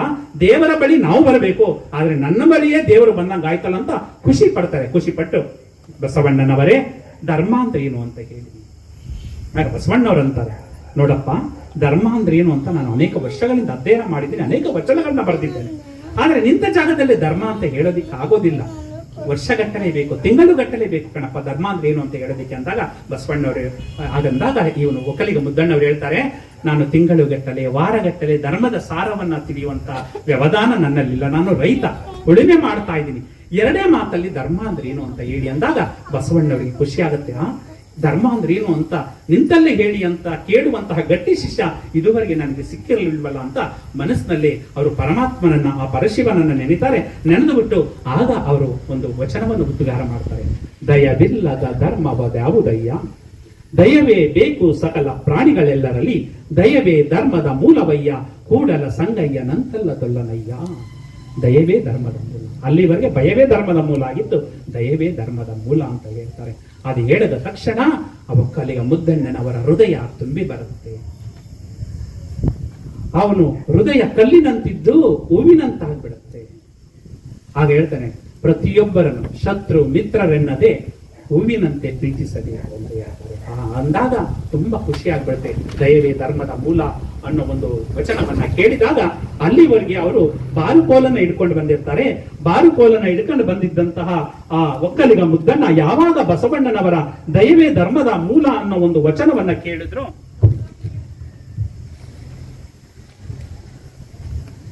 ಆ ಕೇಳಿದ ತಕ್ಷಣ ಅವರ ಹೃದಯ ಹೂವಿನಂತಾಗ್ಬಿಡುತ್ತೆ. ಶತ್ರು ಮಿತ್ರರು ಅಂತ ಹೇಳಿದೆ ಅವರಲ್ಲಿ ಪ್ರೇಮದ ಮಕರಂದವನ್ನ ಸವಿಬೇಕು ಅನಿಸುತ್ತೆ. ಅನಿಸ್ದಾಗ ಬಾರುಕೋಲನ್ನ ಬಿಸಾಡ್ಬಿಡ್ತಾರೆ. ಬಸವಣ್ಣನವರಿಗೆ ಬಾಗಿದ ತಲೆ ಮುಗದೆ ಕೈಯಿಂದ ಶರಣಾರ್ಥಿಗಳು ಅಂತ ಹೇಳಿ ನನಗೆ ಧರ್ಮದ ಸಾರವನ್ನ ಉಣಿಬಡಿಸಿದಂತ ಮಹಾತ್ಮ ಅಂತ ಹೇಳಿ ಕೊನೆ ಬಸವಣ್ಣವರಿಂದ ಪ್ರಭಾವ ಆಗಿ ಅವರು ಕೂಡ ಏನ್ ಮಾಡ್ತಾರೆ, ಆ ಕಡೆಯಿಂದ ಬಾರುಕೋಲನ್ನ ಹಿಡ್ಕೊಂಡು ಬಂದಿದ್ರು, ಈ ಕಡೆಯಿಂದ ಬಾರುಕೋಲನ್ನ ಬಿಸಾಕ್ತಾರೆ. ಆ ಕಡೆಯಿಂದ ಭಾರವಾದ ಹೆಜ್ಜೆಯನ್ನು ಹಾಕೊಂಡು ಬಂದಿರ್ತಾರೆ, ಈ ಕಡೆಯಿಂದ ಹೂವಿನ ರೀತಿ ಹೆಜ್ಜೆಯನ್ನು ಹಾಕೊಂಡೋಗಿ ಎತ್ತುಗಳಿಗೆ ಅಲ್ಲಿವರೆಗೆ ಬಾರುಕೋಲಿಂದ ಹೊಡಿತಾ ಇರ್ತಾರೆ. ನಂತರ ಆ ಬಾರುಕೋಲನ್ನ ಬಿಸಾಡಿ ಆ ಎತ್ತುಗಳನ್ನು ಎದೆಗೆ ಅವಿಚಿಕೊಂಡು ಪ್ರೀತಿಯ ವರ್ಷವನ್ನ ಕರೀತಾರೆ, ಪ್ರೀತಿಯ ಮಳೆ ಕರೀತಾರೆ. ಅವರು ಕೂಡ ಶರಣರಾಗ್ತಾರೆ. ಶರಣರಾಗಿ ಕಾಮ ಭೀಮ ಜೀವಧನ ದೊಡೆಯ ಅನ್ನೋ ಒಂದು ಅಂಕಿತದಲ್ಲಿ ಅನೇಕ ವಚನಗಳನ್ನು ಬರೀತಾರೆ. ಆದರೆ ಅವರ ವಚನಗಳು 12 ವಚನಗಳು ಮಾತ್ರ ದೊರೆತಿವೆ. ನಿಮ್ಗೆ ವಚನಗಳು ಬೇಕು ಅಂದ್ರೆ ಮೊಬೈಲ್ ಇದ್ರೆ ಸಾಕು. ನಿಮ್ಗೆ ವಚನ ಸಂಪುಟ ಕುರಂಗ್ ಹೋಗ್ಬಿಟ್ಟು ವಚನ ಸಂಪುಟ ಅಂತ ಹೊಡೀರಿ.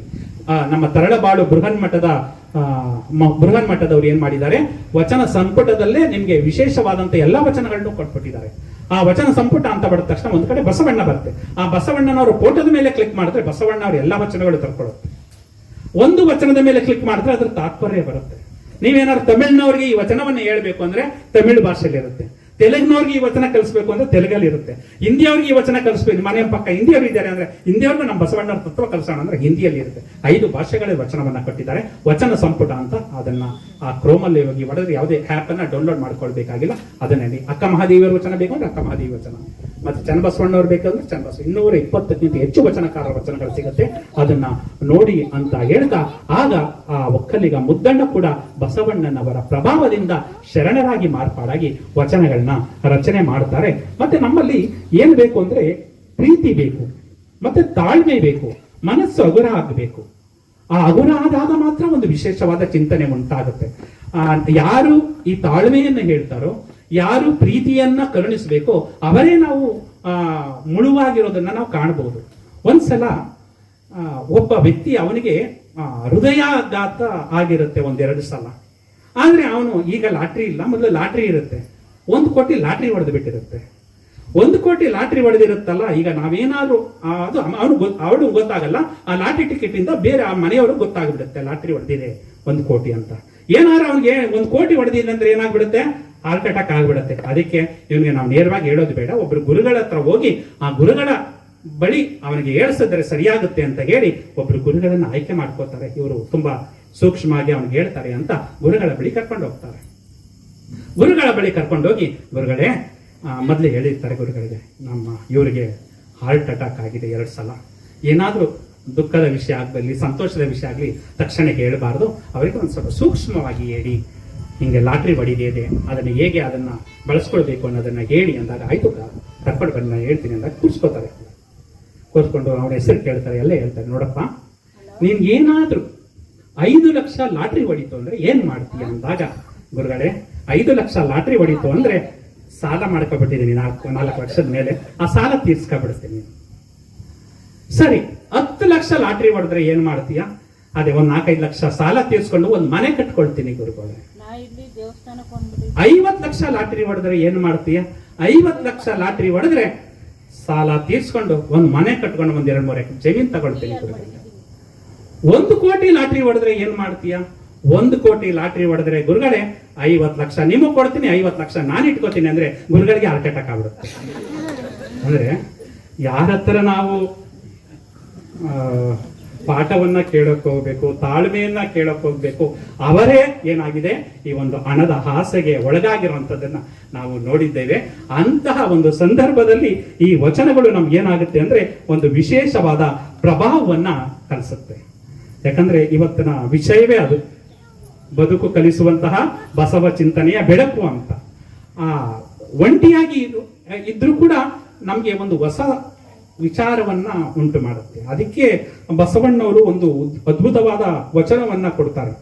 ಚಂದ್ರೋದಯಕ್ಕೆ ಅಂಬುದಿ ಹೆಚ್ಚುವುದಯ್ಯ, ಚಂದ್ರ ಕುಂದೆ ಕುಂದುವುದಯ್ಯ, ಚಂದ್ರಂಗೆ ರಾಹು ಅಡ್ಡ ಬಂದಲ್ಲಿ ಅಂಬುದಿ ಬೊಬ್ಬಿಟ್ಟಿತೆ ಅಯ್ಯ, ಅಂಬುದಿಯ ಮುನಿ ಆಪೋಷಣವ ಕೊಂಬಲ್ಲಿ ಚಂದ್ರಮನಡ್ಡ ಬಂದನೆ ಅಯ್ಯ, ಆರಿಗಾರು ಇಲ್ಲ ಕೆಟ್ಟವಂಗೆ ಕಳೆ ಇಲ್ಲ, ಜಗದ ನಂಟ ನೀನೇ ಅಯ್ಯ ಕೂಡಲ ಸಂಗಮ. ಎಂತ ಅದ್ಭುತವಾದ ವಚನ. ಇದರ ಅರ್ಥ ಗೊತ್ತಾಯ್ತು ಅನ್ಕೊಂಡಿದ್ದೀನಿ.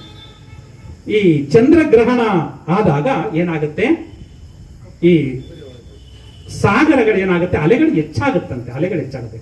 ಚಂದ್ರೋದಯಕ್ಕೆ ಅಂಬುದಿ ಹೆಚ್ಚುವುದಯ್ಯ, ಚಂದ್ರ ಕುಂದೆ ಕುಂದುವುದಯ್ಯ, ಆಗ ಚಂದ್ರನ ಕುಂದೆ ಕಡಿಮೆ ಆಗುತ್ತೆ ಅಂತ. ಇನ್ನು ಚಂದ್ರಂಗೆ ರಾಹು, ಚಂದ್ರಗ್ರಹಣ ಆದಾಗ ಚಂದ್ರಂಗೆ ರಾಹು ಅಡ್ಡ ಬರ್ತಾನೆ ಅಂತ ಹೇಳ್ತಾರೆ. ಏನೋ ರಾಹು ಬಂದು ತಿಂತಾ ಇರ್ತಾನೆ, ಆಗ ಚಂದ್ರಂಗೆ ರಾಹು ಅಡ್ಡ ಬಂದಾಗ ಅಂಬುದಿ ಬೊಬ್ಬಿಟ್ಟನೆ ಅಯ್ಯ. ಅವರಿಬ್ರು ಸ್ನೇಹಿತರು, ಯಾವುದು ಈ ಚಂದ್ರ ಮತ್ತೆ ಸಾಗರ ಇಬ್ರು ಸ್ನೇಹಿತರು. ಯಾವಾಗ ಚಂದ್ರಗ್ರಹಣ ಆಗುತ್ತೆ ಆಗ ಸಾಗರ ಉಕ್ಕೆ ಇರುತ್ತೆ, ಇವರು ಆತ್ಮೀಯ ಸ್ನೇಹಿತರು. ಆದ್ರೆ ಆ ಚಂದ್ರಂಗೆ ರಾಹು ಬಂದು ಹಿಡ್ಕೊಂಡಾಗ ಅಂಬುದಿ ಬೊಬ್ಬಿಡ್ಲೇ ಇಲ್ಲ, ಬಂದು ನಾನು ಚಂದ್ರನ ಹಿಡ್ಕೊತಾ ಇದ್ದಾರೆ ಅಂತ ಬಂದು ಹಳ್ಳೇ ಇಲ್ಲ. ಮತ್ತೆ ಅಂಬುದಿಯ ಮುನಿ ವಸಿಷ್ಠ ಋಷಿಗಳು ಬಂದು ಈ ಅಂಬುದಿಯ ಮೇಲೆ ಕೋಪ ಮಾಡಿಕೊಂಡು ಏನ್ ಮಾಡ್ತಾರೆ, ಆ ಅಂಬುದಿಯನ್ನ ಸಾಗರವನ್ನ ಕೈ ಚಾಚಿ ಆ ಇಡೀ ಸಮುದ್ರವನ್ನ ಏನ್ ಮಾಡ್ಬಿಡ್ತಾರಂತೆ, ಕುಡಿದು ಬಿಡ್ತಾರಂತೆ. ಕುಡಿದಾಗ ಚಂದ್ರಮನ ಅಡ್ಡ ಬಂದನೆಯ ಕುಡಿವಾಗ ಕುಡಿಬೇಡಿ ಸಮುದ್ರ ನನ್ನ ಸ್ನೇಹಿತ ಅಂತ ಅವನು ಬರಲಿಲ್ಲ. ಚಂದ್ರಮನ ಅಡ್ಡ ಬಂದನೆ ಅಯ್ಯ ಬರಲಿಲ್ಲ. ಆರಿಗಾರು ಇಲ್ಲ, ಯಾರಿಗೆ ಯಾರು ಆಗೋದಿಲ್ಲ, ಕೆಟ್ಟವಂಗೆ ಕಳೆ ಇಲ್ಲ, ಜಗದ ನಂಟ ನೀನೇ ಅಯ್ಯ ಕೂಡಲ ಸಂಗಮದೆ. ಜಗದ ನಂಟ ಯಾರು? ಆ ಕೂಡಲ ಸಂಗಮದೆ ಪರಶಿವನನ್ನ ಧ್ಯಾನವನ್ನ ಮಾಡಿಕೊಂಡು ಆ ಪರಶಿವನ ಮುಖಾಂತರ ಮಾತ್ರ ನಾವು ಜೀವನವನ್ನ ಕಟ್ಕೊಳ್ಬೇಕು. ಯಾರಿಗೆ ಯಾರು ಆಗೋದಿಲ್ಲ, ಕೊನೆಗೆ ಆಗೋದು ಯಾರು? ಆ ಶಿವನ. ಅದಕ್ಕೆ ನಮ್ಮ ಕಲ್ಯಾಣಕ್ಕೆ ಬೇರೆ ಬೇರೆ ದೇಶದಿಂದ ಬರ್ತಾರೆ. ಆಫ್ಘಾನಿಸ್ತಾನದಿಂದ ಮರುಳ ಶಂಕರದೇವರು ಬರ್ತಾರೆ. ಕಾಶ್ಮೀರ ಅಂತ ಕೇಳಿದ್ದೀರಾ, ಜಮ್ಮು ಮತ್ತು ಕಾಶ್ಮೀರ, ಅಲ್ಲಿ ಮೋಳಿಗೆ ಮಹಾದೇವಿ ಮತ್ತು ಮೋಳಿಗೆ ಮೋಳಿಗೆ ಮಾರಯ್ಯ ಮತ್ತು ಮೋಳಿಗೆ ಮಹಾದೇವಿಯವರು ಬರ್ತಾರೆ. ಈ ಕಡೆ ತಮಿಳುನಾಡಿನಿಂದ ಮಾದಾರ ಚೆನ್ನೈನವ್ರು ಬರ್ತಾರೆ. ಇನ್ನು ಮಹಾರಾಷ್ಟ್ರದಿಂದ ಸಿದ್ದರಾಮೇಶ್ವರರು ಬರ್ತಾರೆ. ಆಂಧ್ರ ಪ್ರದೇಶದಿಂದ ಉರಿಲಿಂಗ ಪೆದ್ದಿ ಬರ್ತಾರೆ. ಈ ಕಡೆ ಕೇರಳದಿಂದ ಧೂಪದ ಗೊಗ್ಗವ್ವೆ ಅಂತ ಇದ್ದಾರೆ, ಅವರು ಬರ್ತಾರೆ. ಎಲ್ಲ ಕಲ್ಯಾಣದಲ್ಲಿ ನೆಲೆ ನಿಲ್ತಾರೆ. ಅದರಲ್ಲಿ ಮೋಳಿಗೆ ಮಾರಯ್ಯ ಅನ್ನೋರು ಒಂದು ವಿಶೇಷವಾದ ವಚನವನ್ನ ಬರೀತಾರೆ. ಎಂತ ವಚನ ಅಂದ್ರೆ, ಆನೆ ಕುದುರೆ ಬಂಡಾರವಿರ್ದಡೇನು, ತಾನುಂಬುದು ಬಡಿಯಕ್ಕಿ ಒಂದಾವಿನ ಹಾಲು, ಮಲಗುವುದು ಅರ್ಧ ಮಂಚ, ಈ ಹುರುಳಿಲ್ಲದ ಸಿರಿಯ ನೆಚ್ಚಿ ಕೆಡಬೇಡ ಮನುಜ, ಒಡಲು ಭೂಮಿಯ ಸಂಘ ಒಡವೆ ತಾನೇ ನಪ್ಪುದು, ಕೈ ಬಿಡಿದ ಮಡದಿ ಪರರ ಸಂಘ, ಪ್ರಾಣ ವಾಯುವಿನ ಸಂಘ, ಸಾವಿಂಗೆ ಸಂಗಡವಾರು ಇಲ್ಲ ಕಾಣ ನೀ ಕಳಂಕ ಮಲ್ಲಿಕಾರ್ಜುನ. ಎಂತಹ ಅದ್ಭುತವಾದ ವಚನ. ಆನೆ ಇರಲಿ, ಕುದುರೆ ಇರಲಿ, ಭಂಡಾರ ಇರಲಿ, ತಾನು ತಿನ್ನೋದೆಷ್ಟು ಒಂದಕ್ಕಿ. ಹೊಟ್ಟೆ ತುಂಬಿದ ಮೇಲೆ ನೀವೇನೇ ತಗೊಂಡು ಮೈಸೂರು ಪಾಕ ಹಾಕಿ ಏನೇ ಹಾಕ್ಲಿ ತಿನ್ನಕ್ಕಾಗುತ್ತಾ? ಆಗುತ್ತಾ? ತಾನೆಂಬುದು ಪಡಿಯಕ್ಕಿ ಒಂದಾಗಿನ ಹಾಲು, ಒಂದು ಗ್ಲಾಸ್ ಹಾಲು, ಮಲಗುವುದು ಅರ್ಧ ಮಂಚ. ಈಗ ನೋಡಿ ಡುಪ್ಲೆಕ್ಸ್ ಅದೆಲ್ಲ ಮನೆ ಕಟ್ಕೊಂಡಿರ್ತೀವಿ, ಮಂಚ ಇದೆ ಸರ್, ಮಂಚ ಇಷ್ಟಾಗ್ಲ ಇದೆಯಲ್ಲ, ಇಷ್ಟು ದೊಡ್ಡ ಮಂಚ ನಂದೇ ಅಂತ ತೋರಿಸ್ತೀವಿ. ಆದ್ರೆ ಮಲಗೋದು ಎಷ್ಟು? ಆ ಕಾಲು ಮಂಚದ ಅಷ್ಟೇ ಮಲಿಕೊಳಕ್ಕಾಗದು. ನಾವೇನು ಇಷ್ಟುದ್ದ ಇಲ್ಲ. ಮಲಗುವುದು ಅರ್ಧ ಮಂಚ, ಈ ಹುರುಳಿಲ್ಲದ ಸಿರಿಯ ನೆಚ್ಚಿ ಕೆಡಬೇಡ ಮನುಜ, ಈ ಸಂಪತ್ತನ್ನು ನೆಚ್ಚಿ ಕೆಡಬೇಡ ಅಂತ ಹೇಳ್ತಾ ಇದ್ದಾರೆ. ಇಂತಹ ಒಂದು ಅದ್ಭುತವಾದಂತಹ ವಚನಗಳನ್ನ ನಾವು ಜೀವನದಲ್ಲಿ ಅಳವಡಿಸಿಕೊಂಡು ಅದನ್ನ ಒಂದು ವಿಶೇಷವಾಗಿ ನಾವು ಅಧ್ಯಯನ ಮಾಡಿದಾಗ ನಮ್ಮ ಬದುಕನ್ನ ಬದಲಿಸುತ್ತೆ, ಮತ್ತೆ ಒಂದು ಗಟ್ಟಿಯನ್ನ ಕೊಡುತ್ತೆ. ಎಷ್ಟು ಕಷ್ಟ ಬರಲಿ ಸುಖ ಬರಲಿ ಏನ್ ಮಾಡುತ್ತೆ? ಸುಖವೇ ಇರಲಿ ದುಃಖ ಬರಲಿ ಬಸವ ಬಸವ ಎನ್ನು ನೀ, ಬಸವನಾಮವ ನೆನೆಯುತ್ತಾ ಗುರು ಬಸವನಲ್ಲಿ ಒಂದಾಗುನಿ. ಸುಖ ಬರಲಿ ಕಷ್ಟ ಬರಲಿ ಬಸವ ಬಸವ ಅನ್ನೋ ನಿನ್ನ ಕಷ್ಟಗಳು ಕರಗುತ್ತೆ ಅಂತ ಹೇಳ್ತಾರೆ. ಒಂದ್ಸಲ ನಮ್ಮ ಕರ್ನಾಟಕದಲ್ಲಿ ಕಷ್ಟ ಬಂದ್ಬಿಡುತ್ತೆ. ಏನ್ ಕಷ್ಟ ಅಂದ್ರೆ, ಡಾಕ್ಟರ್ ರಾಜ್ಕುಮಾರ್ ಅವರ ಅಪಹರಣ ಆಗ್ಬಿಡುತ್ತೆ. ಗೊತ್ತಿರ್ಬೋದು, ಚಿಕ್ಕ ಮಕ್ಕಳು ಗೊತ್ತಿಲ್ಲ, ನಮ್ಮ ಎಲ್ಲರಿಗೂ ನಮ್ಮ ಹಿರಿಯರಿಗೆಲ್ಲ ಗೊತ್ತು. ಡಾಕ್ಟರ್ ರಾಜ್ಕುಮಾರ್ ಅಪಹರಣ ಆದಾಗ ತಿಂಗಳು ಗಟ್ಟಲೆ ಸ್ಟ್ರೈಕ್ ಮಾಡ್ತಾರೆ ಎಲ್ಲ ಕಡೆ. ಕೆಲವರನ್ನ ಸಾಯಿಸೇ ಬಿಡ್ತಾರೆ. ಅಂತ ಗೊಂದಲದಲ್ಲಿ ತುಂಬಾ ಜನ ಮರಣವನ್ನು ಅಪ್ಪಿಡ್ತಾರೆ. ಆ ಸಂದರ್ಭದಲ್ಲಿ ತಮಿಳುನಾಡಿನ ನಕ್ಕೀರನ್ ಪತ್ರಿಕೆ ಅಂತ ನಡೆಸ್ತಾ ಇರ್ತಾನೆ ಗೋಪಾಲನ್ ಅಂತ. ಆ ನಕ್ಕೀರನ್ ಪತ್ರಿಕೆ ಸಂಪಾದಕ ಗೋಪಾಲನ್ ಹೋಗಿ ಡಾಕ್ಟರ್ ರಾಜ್ಕುಮಾರ್ ಅವ್ರನ್ನ ಏನ್ ಮಾಡ್ತಾರೆ? ಸಂದರ್ಶನವನ್ನ ಮಾಡ್ತಾರೆ. ಸಂದರ್ಶನವನ್ನ ಮಾಡಿದಾಗ ಆ ಕಷ್ಟದಲ್ಲಿ ರಾಜ್ಕುಮಾರ್ಗೆ ನೆನಪಾದ್ದು ಬಸವಣ್ಣನವರ ವಚನ. ಅಂದ್ರೆ ಕಷ್ಟದಲ್ಲಿ ಹೇಗೆ ಬದುಕನ್ನ ಬದಲಿಸುತ್ತೆ ಅಂತ. ಆ ವೀರಪ್ಪನ್ನು ಕೂಡ ಹಿಂಗ್ ಮಾಡ್ತಾ ಇದ್ದಾನೆ ಆಸೆಯಿಂದ. ಆ ಆಸೆಯನ್ನ ತ್ಯಜಿಸಬೇಕು ಅಂದ್ರೆ ಬಸವಣ್ಣನವರ ವಚನವನ್ನ ಅವ್ರಿಗೆ ಹೇಳು ಅಂತ ಅವರು ಕನ್ನಡದಲ್ಲಿ ಆ ವಚನವನ್ನು ಹೇಳಿ ತಮಿಳ್ನಾಡಲ್ಲಿ ತಮಿಳಿನ ಭಾಷೆಯಲ್ಲಿ ತರ್ಜುಮೆ ಮಾಡ್ತಾರೆ. ಆ ವಚನ ಯಾವುದು ಅಂದ್ರೆ ನಿಮ್ಗೆ ಕ್ರೋಮಲ್ಲಿ ನೋಡಿದ್ರು ಗೊತ್ತಾಗುತ್ತೆ. Nakkeeran Gopal and doctor Rajkumar interview ಅಂತ ಹೊಡೆದ್ರೆ ಅದ್ರಲ್ಲಿ ಬರುತ್ತೆ. ಅದರಲ್ಲಿ ಅವ್ರು ಹೇಳ್ತಾರೆ, ಬಸವಣ್ಣ ಅವರ ಒಂದು ವಚನವನ್ನ ಅವರು ಉದ್ಗಾರ ಮಾಡ್ತಾರೆ. ನೂರ ನೋದಿ ನೂರ ಕೇಳಿದಡೇನು, ಆಸೆ ಹರಿಯದು ರೋಷ ಬಿಡದು, ಮಜ್ಜನ ಕೆರೆದು ಫಲವೇನು, ಮಾತಿನಂತೆ ಮನವಿಲ್ಲದ ಜಾತಿ ಡೊಂಬರ ನೋಡಿ ನಗುವ ನಮ್ಮ ಕೂಡಲ ಸಂಗಮ ದೇವ ಅನ್ನೋ ಒಂದು ವಚನವನ್ನ ಡಾಕ್ಟರ್ ರಾಜ್ಕುಮಾರ್ ಅವರು ಉದ್ಗಾರ ಮಾಡಿ ಹೇಳ್ತಾರೆ. ನೂರ ನೋದಿ ನೂರ ಕೇಳಿ, 100 ಕೇಳ್ತೀವಿ 100 ಹೇಳ್ತೀವಿ, ಆದ್ರೂ ಕೂಡ ಆಸೆ ಬಿಡುತ್ತಾ ಇಲ್ಲ. ಬುದ್ಧ ಮನೆಯನ್ನ ಬಿಡ್ತಾನೆ. ಏನಕ್ಕೋಸ್ಕರ? ದುಃಖಕ್ಕೆ ಕಾರಣವನ್ನ ಕಂಡುಹಿಡಿಯೋದಕ್ಕೋಸ್ಕರ. ಆದ್ರೆ ನಾವು ಮನೆ ಬಿಡ್ತಾ ಇದೀವಿ. ಯಾಕೆ? ದುಃಖವನ್ನ ತಡೆಯೋದಕ್ಕಾಗದೆ. ಬುದ್ಧ ದುಃಖಕ್ಕೆ ಕಾರಣವನ್ನ ತಿಳಿಯೋದಕ್ಕೆ ಮನೆ ಬಿಟ್ಟ, ನಾವು ದುಃಖವನ್ನ ತಡೆಯಕ್ಕಾಗದೆ ಮನೆ ಬಿಟ್ಟು 2 ದಿನ 3 ದಿನ ಇದ್ದು ಆಮೇಲೆ ಬರ್ತೀವಿ. ಆಗ ಹೆಂಡತಿ ಏನಾಗ್ತಾರೆ? ಕೂಲ್ ಆಗಿರ್ತಾರೆ ಅಂತ ಅಲ್ವಾ. ನನ್ನ ಗಂಡ ಗಲಾಟೆ ಮಾಡಿದ್ರೆ ಸಾಕು ಹೊರಟೋಗ್ತಾನೆ ಅಂತ ಆಮೇಲೆ ಕೋಪ ಮಾಡ್ಕೊಳ್ಳಲ್ಲ ಅಂತ. ಅಂದ್ರೆ ಈ ಒಂದು ಚಿಂತನೆಯನ್ನ ಬಿತ್ತೋದಿಕ್ಕೆ ಬಸವಣ್ಣರು ಹೇಳ್ತಾರೆ, ಆ 100 ನೋದಿ 100 ಕೇಳಿದರೇನು, ಆಸೆ ಹರಿಯಲ್ಲ ರೋಷ ಬಿಡದ, ರೋಷ ಬಿಡದೇ ಇಲ್ಲ, ಹಾಗೆ ಮಜ್ಜನ ಕೆರೆದು ಫಲವೇನು, ಮಾತಿನಂತೆ ಮನವಿಲ್ಲದ ಜಾತಿ ಡೊಂಬರ ನೋಡಿ ನಗುವ ಅಂತ ಹೇಳ್ತಾರೆ. ಅಂದ್ರೆ ನಮ್ಮ ಮಾತಿನಂತೆ ಮನಸ್ಸೇರಬೇಕು, ಮನಸ್ಸಿದ್ರೆ ಮಹಾದೇವ ಅಂತ ಹೇಳ್ತಾರೆ ಅನ್ನೋ ಒಂದು ವಿಷಯವನ್ನ ಹೇಳ್ತಾ, ನಮ್ಗೆ ಇದುವರೆಗೆ ನಮ್ಮ ಬೆಳದಿಂಗಳ ಶರಣರ ಚಿಂತನ ಮಂಥನ ಸಮಿತಿ ವತಿಯಿಂದ ಬದುಕು ಬದಲಿಸುವ ಬಸವ ಚಿಂತನೆಯ ಬೆಳಕು ಅನ್ನೋ ಮಾತಾಡ್ತಾ ಇದ್ರೆ ಅದು ಸಮಯ ಸಾಗ್ತಾನೆ ಇರುತ್ತೆ. ಆದರೆ ಇವತ್ತು ನಾನು ಹೇಳಿರುವಂತಹ ವಿಚಾರಗಳನ್ನ ತಲೆಯಲ್ಲಿ ಹಾಕೊಂಡಾಗ ಏನುಂಟಾಗುತ್ತೆ? ಹೇಳಿದ್ದೀನಿ, ವಚನಗಳನ್ನ ಕೇಳಿದ್ರೆ ತಲೆಯಲ್ಲಿ ಹಾಕೊಂಡಾಗ ಸದ್ವಿಚಾರ, ಕೈಗೆ ತಗೊಂಡಾಗ ಸತ್ಕಾರ್ಯ, ಎದೆಯಲ್ಲಿ ತಗೊಂಡಾಗ ಸದ್ಭಾವ, ಬಾಯಲ್ಲಿ ಸವಿ ಮಾತು. ಇಷ್ಟನ್ನ ನಾವು ತಗೊಂಡು ಜೀವನದಲ್ಲಿ ಅಳವಡಿಸಿಕೊಂಡಿದ್ದೆ ಆದ್ರೆ ನಮ್ಮ ಜೀವನ ಒಂದು ವಿಶೇಷವಾದ ಪಥದಲ್ಲಿ, ವಿಶೇಷವಾದ ಮಾರ್ಗದಲ್ಲಿ ಹೋಗುತ್ತೆ. ಇವತ್ತು 139ನೇ ಶರಣರ ಚಿಂತನ ಮಂಥನ ಸಮಿತಿ, ನಾನು ಪ್ರಾರಂಭದಲ್ಲಿ ಬಂದಾಗ 4 ಜನ ಮಾತ್ರ ಇದ್ರು. ಈಗ ಚೇರ್ ಖಾಲಿ ಇಲ್ಲ, ಎಲ್ಲ ಪಾಪ ಬಂದು ಕೊಡ್ತಿದ್ದೀರಲ್ಲ. ಈ ಒಂದು ಬಸವ ಪ್ರಭೆಯೇ ಹಂಗೆ. ಈ ಎಷ್ಟು ಜನ ಬರ್ತಾರೆ ಅನ್ನೋದು ಮುಖ್ಯ ಅಲ್ಲ. 3 ಜನ ಇದ್ರು ಭಾಷಣ ಮಾಡ್ತೀವಿ. ನಾವು 1 ಲಕ್ಷ ಇರುವಂತ ಸಂದರ್ಭದಲ್ಲೂ ಕೂಡ ಒಂದು ಮಾಡಿದೀವಿ. ಮೊನ್ನೆ ಕಳೆದ ವರ್ಷದಲ್ಲಿ ನಮಗೆ ಶರಣ ವಿಶ್ವವಚನ ಫೌಂಡೇಶನ್ ಅಂತ ಒಂದು ಸಂಸ್ಥೆಯನ್ನ ಮಾಡ್ಕೊಂಡಿದ್ದೀವಿ. ಶರಣ ವಿಶ್ವವಚನ ಫೌಂಡೇಶನ್ ಅಂತ ಯೂಟ್ಯೂಬ್ ಅಲ್ಲಿ ನೋಡಿದ್ರೆ ನಮ್ಮ ಪ್ರವಚನಗಳು ಇವೆಲ್ಲ ಬರ್ತಾ ಇರುತ್ತೆ. ಅದನ್ನ ಶಿವಕುಮಾರ ಸ್ವಾಮೀಜಿಗಳು 2016ರಲ್ಲಿ ಅದನ್ನ ಉದ್ಘಾಟನೆಯನ್ನ ಮಾಡಿದ್ರು. ವಿಶೇಷ ಅಂದ್ರೆ 10 ವರ್ಷಗಳ ಆದ ನಂತರ ಸಿದ್ಧಗಂಗಾ ಮಠದಿಂದ ನಮ್ಮ ಕಾರ್ಯ ಚಟುವಟಿಕೆಗಳನ್ನ ನೋಡಿ ನಮಗೆ ಸಂಘ ಸಿರಿ ಅನ್ನೋ ಒಂದು ಪ್ರಶಸ್ತಿಯನ್ನ ಸಿದ್ಧಗಂಗಾ ಮಠದಿಂದ ಕೊಟ್ಟರು ನಮ್ಮ ಶರಣ ವಿಶ್ವವಚನ ಫೌಂಡೇಶನ್ಗೆ. ಆ ಸಂದರ್ಭದಲ್ಲಿ ಒಂದು 15,000 ಜನ ಸೇರಿದ್ರು. ಆಗ ಅವರು ಸ್ವಾಮೀಜಿಗೆ ಹೇಳಿ ಎಲ್ಲರಿಗೂ ಕೂಡ ಒಂದು ವಚನ ಹೇಳಿಸ್ಬೇಕು, ಇಡೀ ಪರಿಸರ ಸಿದ್ಧಗಂಗೆಯ ಪರಿಸರ ವಚನಮಯ ಆಗ್ಬೇಕು ಗುರುಗಳೇ, ಎಲ್ಲರಿಗೂ ಒಂದು ವಚನ ಹೇಳ್ಕೊಡ್ತೀನಿ ಅಂತ ಹೇಳಿದ್ರೆ ಆಗ ಅವರು ತುಂಬಾ ಖುಷಿ ಪಟ್ಟರು. ಅವರು ವಚನ ಹೇಳಿದ್ರು. ಈಗ ಯಾವುದೋ ಒಂದು ಕೆಲಸಕ್ಕೆ ಹೋಗ್ತೀರಾ, ಆ ಕೆಲಸ ಕೈ ಹಾಕಿದಾಗ ಆ ಕೆಲಸ ಯಾವುದೇ ಯಶಸ್ವಿಯಾಗಿ ಆಗ್ಬೇಕು, ತೊಂದರೆಗಳಾಗಬಾರ್ದು ಅನ್ನೋದಕ್ಕೆ ಒಂದು ವಚನವನ್ನ ಹೇಳ್ಕೊಡ್ತೀನಿ. ಅದೇ ಯಾವ ಕೆಷ್ಟದ ಕೆಲಸ ಆಗ್ಲಿ, ಯಾವುದೇ ಒಂದು ದುಃಖ ಇರಲಿ, ಆ ವಚನವನ್ನ ಹೇಳಿದ್ರೆ ನಿಮ್ಗೆ ಹೂವಿನಂತೆ ಹಗುರಾಗುತ್ತೆ. ಆ ಒಂದು ವಚನವನ್ನ ಹೇಳಿ ನನ್ನ ಒಂದು ಉಪನ್ಯಾಸಕ್ಕೆ ವಿರಾಮವನ್ನು ಹೇಳ್ತಾನೆ. ಎಲ್ಲ ಹೇಳ್ತೀರಲ್ಲ, ಅಳಬಾರದು ಕಂದ ಈ ವಚನ ಹೇಳು. ನೀ ನೊಲಿದಡೆ ಕೊರಡು ಕೊನರುವುದಯ್ಯ, ನೀ ನೊಲಿದಡೆ ಬರಡು ಹಯನಹುದಯ್ಯ, ನೀ ನೊಲಿದಡೆ ವಿಷವೆಲ್ಲ ಅಮೃತಬಹುದಯ್ಯ, ನೀ ನೊಲಿದಡೆ ಸಕಲ ಪಡಿ ಪದಾರ್ಥವು ಇದಿರಲ್ಲಿರ್ಪುವು ಕೂಡಲ ಸಂಗಮ ದೇವ ಅಲ್ವಾ. ಅವನೊಲ್ದ್ರೆ ಕೊರಡು ಕೊಂದ್ರು ಬಿಡುತ್ತೆ, ಒಣಗೋಗಿರ ಗಿಡ ಕೂಡ ಸಿಗುತ್ತೆ. ನೀನೊಲಿದಡೆ ಬರಡು ಹಯನಹುದಯ್ಯ, ಬರಡಾದ ಹಸುಗಳು ಕೂಡ ಕರೆಯೋದಕ್ಕೆ ಪ್ರಾರಂಭ ಮಾಡುತ್ತೆ. ನೀನೊಲಿದಡೆ ವಿಷವು ಅಮೃತ ಆಗುತ್ತೆ, ವಿಷ ಕುಡಿದು ಸುಮಾರು ಜನ ಬದುಕಿದ್ದಾರೆ ಅವನ ಒಂದು ಕರುಣೆಯಿಂದ. ನೀನೊಲಿದಡೆ ಸಕಲ ಪಡಿ ಪದಾರ್ಥವಿದರಲ್ಲಿ, ನೀನೊಲಿದು ಬಿಟ್ರೆ ಸಕಲ ಎಲ್ಲಾ ಪಡಿ ಪದಾರ್ಥ ಇದರಲ್ಲಿ ಇರುತ್ತೆ ಅಂತ ಹೇಳ್ತಾರೆ. ಅಂತಹ ಒಂದು ವಚನವನ್ನ ಜೀವನದಲ್ಲಿ ಅಳವಡಿಸಿಕೊಂಡಾಗ ಬದುಕನ್ನ ಬದಲಿಸುವುದರಲ್ಲಿ ಯಾವುದೇ ಸಂದೇಹ ಇಲ್ಲ ಅಂತ ಹೇಳ್ತಾ ವಚನವನ್ನ ನೀವು ಹಿಡ್ಕೊಂಡ್ರೆ ಆ ಹಿಡ್ಕೊಂಡಂತಹ ವಚನಗಳು ನಿಮ್ಮನ್ನ ಎತ್ತರಕ್ಕೆ ತೆಗೆದುಕೊಂಡು ಹೋಗುತ್ತೆ ಅನ್ನೋದಕ್ಕೆ ನಾನೇ ಸಾಕ್ಷಿ.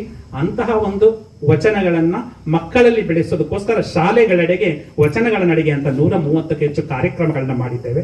ಇನ್ನೊಂದು ವಚನ ಗ್ರಾಮ ಅಂತ ಒಂದು ಗ್ರಾಮವನ್ನ ಆಯ್ಕೆ ಮಾಡಿಕೊಂಡು ಗ್ರಾಮದಲ್ಲಿರುವಂತಹ ಪ್ರತಿ ಮನೆಗೆ ವಚನ ಪುಸ್ತಕವನ್ನು ಕೊಟ್ಟು ಅವರಿಗೆ ವಚನ ಸಾಹಿತ್ಯದ ಬಗ್ಗೆ ಜಾಗೃತಿ ಉಂಟು ಮಾಡಿ ಆ ಗ್ರಾಮವನ್ನ ವಚನ ಗ್ರಾಮ ಅಂತ ಘೋಷಣೆಯನ್ನ ಮಾಡ್ತೇವೆ. ಯಾಕೆ ಮಕ್ಕಳನ್ನ ಇಟ್ಕೊಳ್ತೀನಿ ಅಂದ್ರೆ ಅದಕ್ಕೂ ಬಸವಣ್ಣರು ಹೇಳ್ತಾರೆ, ನಡೆ ಕೆನ್ನೆಗೆ ತೆರಗಲ್ಲಕ್ಕೆ ಶರೀರ ಗೂಡು ಹೋಗದ ಮುನ್ನ, ಹಲ್ಲು ಹೋಗಿ ಬೆನ್ನು ಬಾಗಿ ಹನ್ನೆರಿಗೆ ಅಂಗಾಗದ ಮುನ್ನ, ಕಾಲ ಮೇಲೆ ಕೈಯ ನೂರಿ ಕೋಲು ಹಿಡಿಯದ ಮುನ್ನ, ಮುಪ್ಪಿಂದೊಪ್ಪ ಒಳೆಯದ ಮುನ್ನ, ಮೃತ್ಯು ಮುಟ್ಟದ ಮುನ್ನ ಪೂಜಿಸು ಕೂಡದ ಸಂಗಮ ದೇವನ ಅಂತ ಹೇಳ್ತಾರೆ. ಅಂದ್ರೆ ನಾವು ವಯಸ್ಸಾದ ಮೇಲೆ 100 ಸಲ ಅವನನ್ನ ಬೇಡೋದಕ್ಕಿಂತ ವಯಸ್ಸಿರುವಾಗ ಕೇವಲ 1 ಸಲ ಬೇಡಿದ್ರು ಕೂಡ ಆ ಪರಮಾತ್ಮನಿಗೆ ಪ್ರೀತಿ ಆಗುತ್ತೆ ಅಂತ ಹೇಳ್ತಾ, ಅಂತಹ ಒಂದು ಬಸವ ಪ್ರಭೆಯಲ್ಲಿ ನೀವು ವಿಶೇಷವಾದಂತಹ ಜೀವನವನ್ನ ನಡೆಸುವಂತಾಗ್ಲಿ. ಮಳವಳ್ಳಿ ಬೆಳದಿಂಗಳ ಶರಣರ ಚಿಂತನ ಮಂಥನ 139ನೇ ಕಾರ್ಯಕ್ರಮದಲ್ಲಿ ಭಾಗಿಯಾಗಿರುವಂತಹ ತಮಗೆಲ್ಲರಿಗೂ ಕೂಡ ಆ ಪರಶಿವನ ಅನುಗ್ರಹ ಉಂಟಾಗಿ ತಮ್ಮ ಬದುಕು ಬಸವನ ಬದುಕಾಗ್ಲಿ, ತಮಗೆ ಬಸವನ ಬೆಳಕು ಉಂಟಾಗ್ಲಿ ಅಂತ ಹೇಳ್ತಾ ಹೊರಡುವೆ ನಾನು ಹೊರಡುವೆ ಮುಂದೆ, ಬರುವುದು ವಿಶ್ವವು ನನ್ನಯ್ಯ ಹಿಂದೆ, ಅವರಿವರೆಂಬೆನೆ ಎಲ್ಲರೂ ಒಂದೇ, ಎಲ್ಲರಿಗಿರುವನು ಒಬ್ಬನೇ ತಂದೆ, ಬರುವೆನು ಭೂಮಿಯನ್ನು ಬೆಳಗಿ, ಬಸವನ ಬೆಳಕೆ ಎಲ್ಲಾಡಿ ಬಂದೆ, ಭಾರತವೆಲ್ಲ ಸುತ್ತಾಡಿ ಬಂದೆ ಎಂಬ ಸಿದ್ದಯ್ಯ ಪುರಾಣಿಕರವರ ಈ ಒಂದು ಕವಿತೆಯನ್ನು ಸ್ತುತಿಸಿ ಬಸವನ ಬೆಳಕಿನಿಂದ ನಿಮ್ಮ ಬದುಕು ಹಸನಾಗಲಿ, ನಿಮ್ಮ ಬದುಕು ಬೆಳಕಾಗಲಿ ಅಂತ ಹಾರೈಸ್ತಾ ನನ್ನ ಒಂದೆರಡು ನುಡಿಗೆ ವಿರಾಮವನ್ನು ಹೇಳ್ತಾ ಇದ್ದೇನೆ. ಶರಣಾರ್ಥಿಗಳು.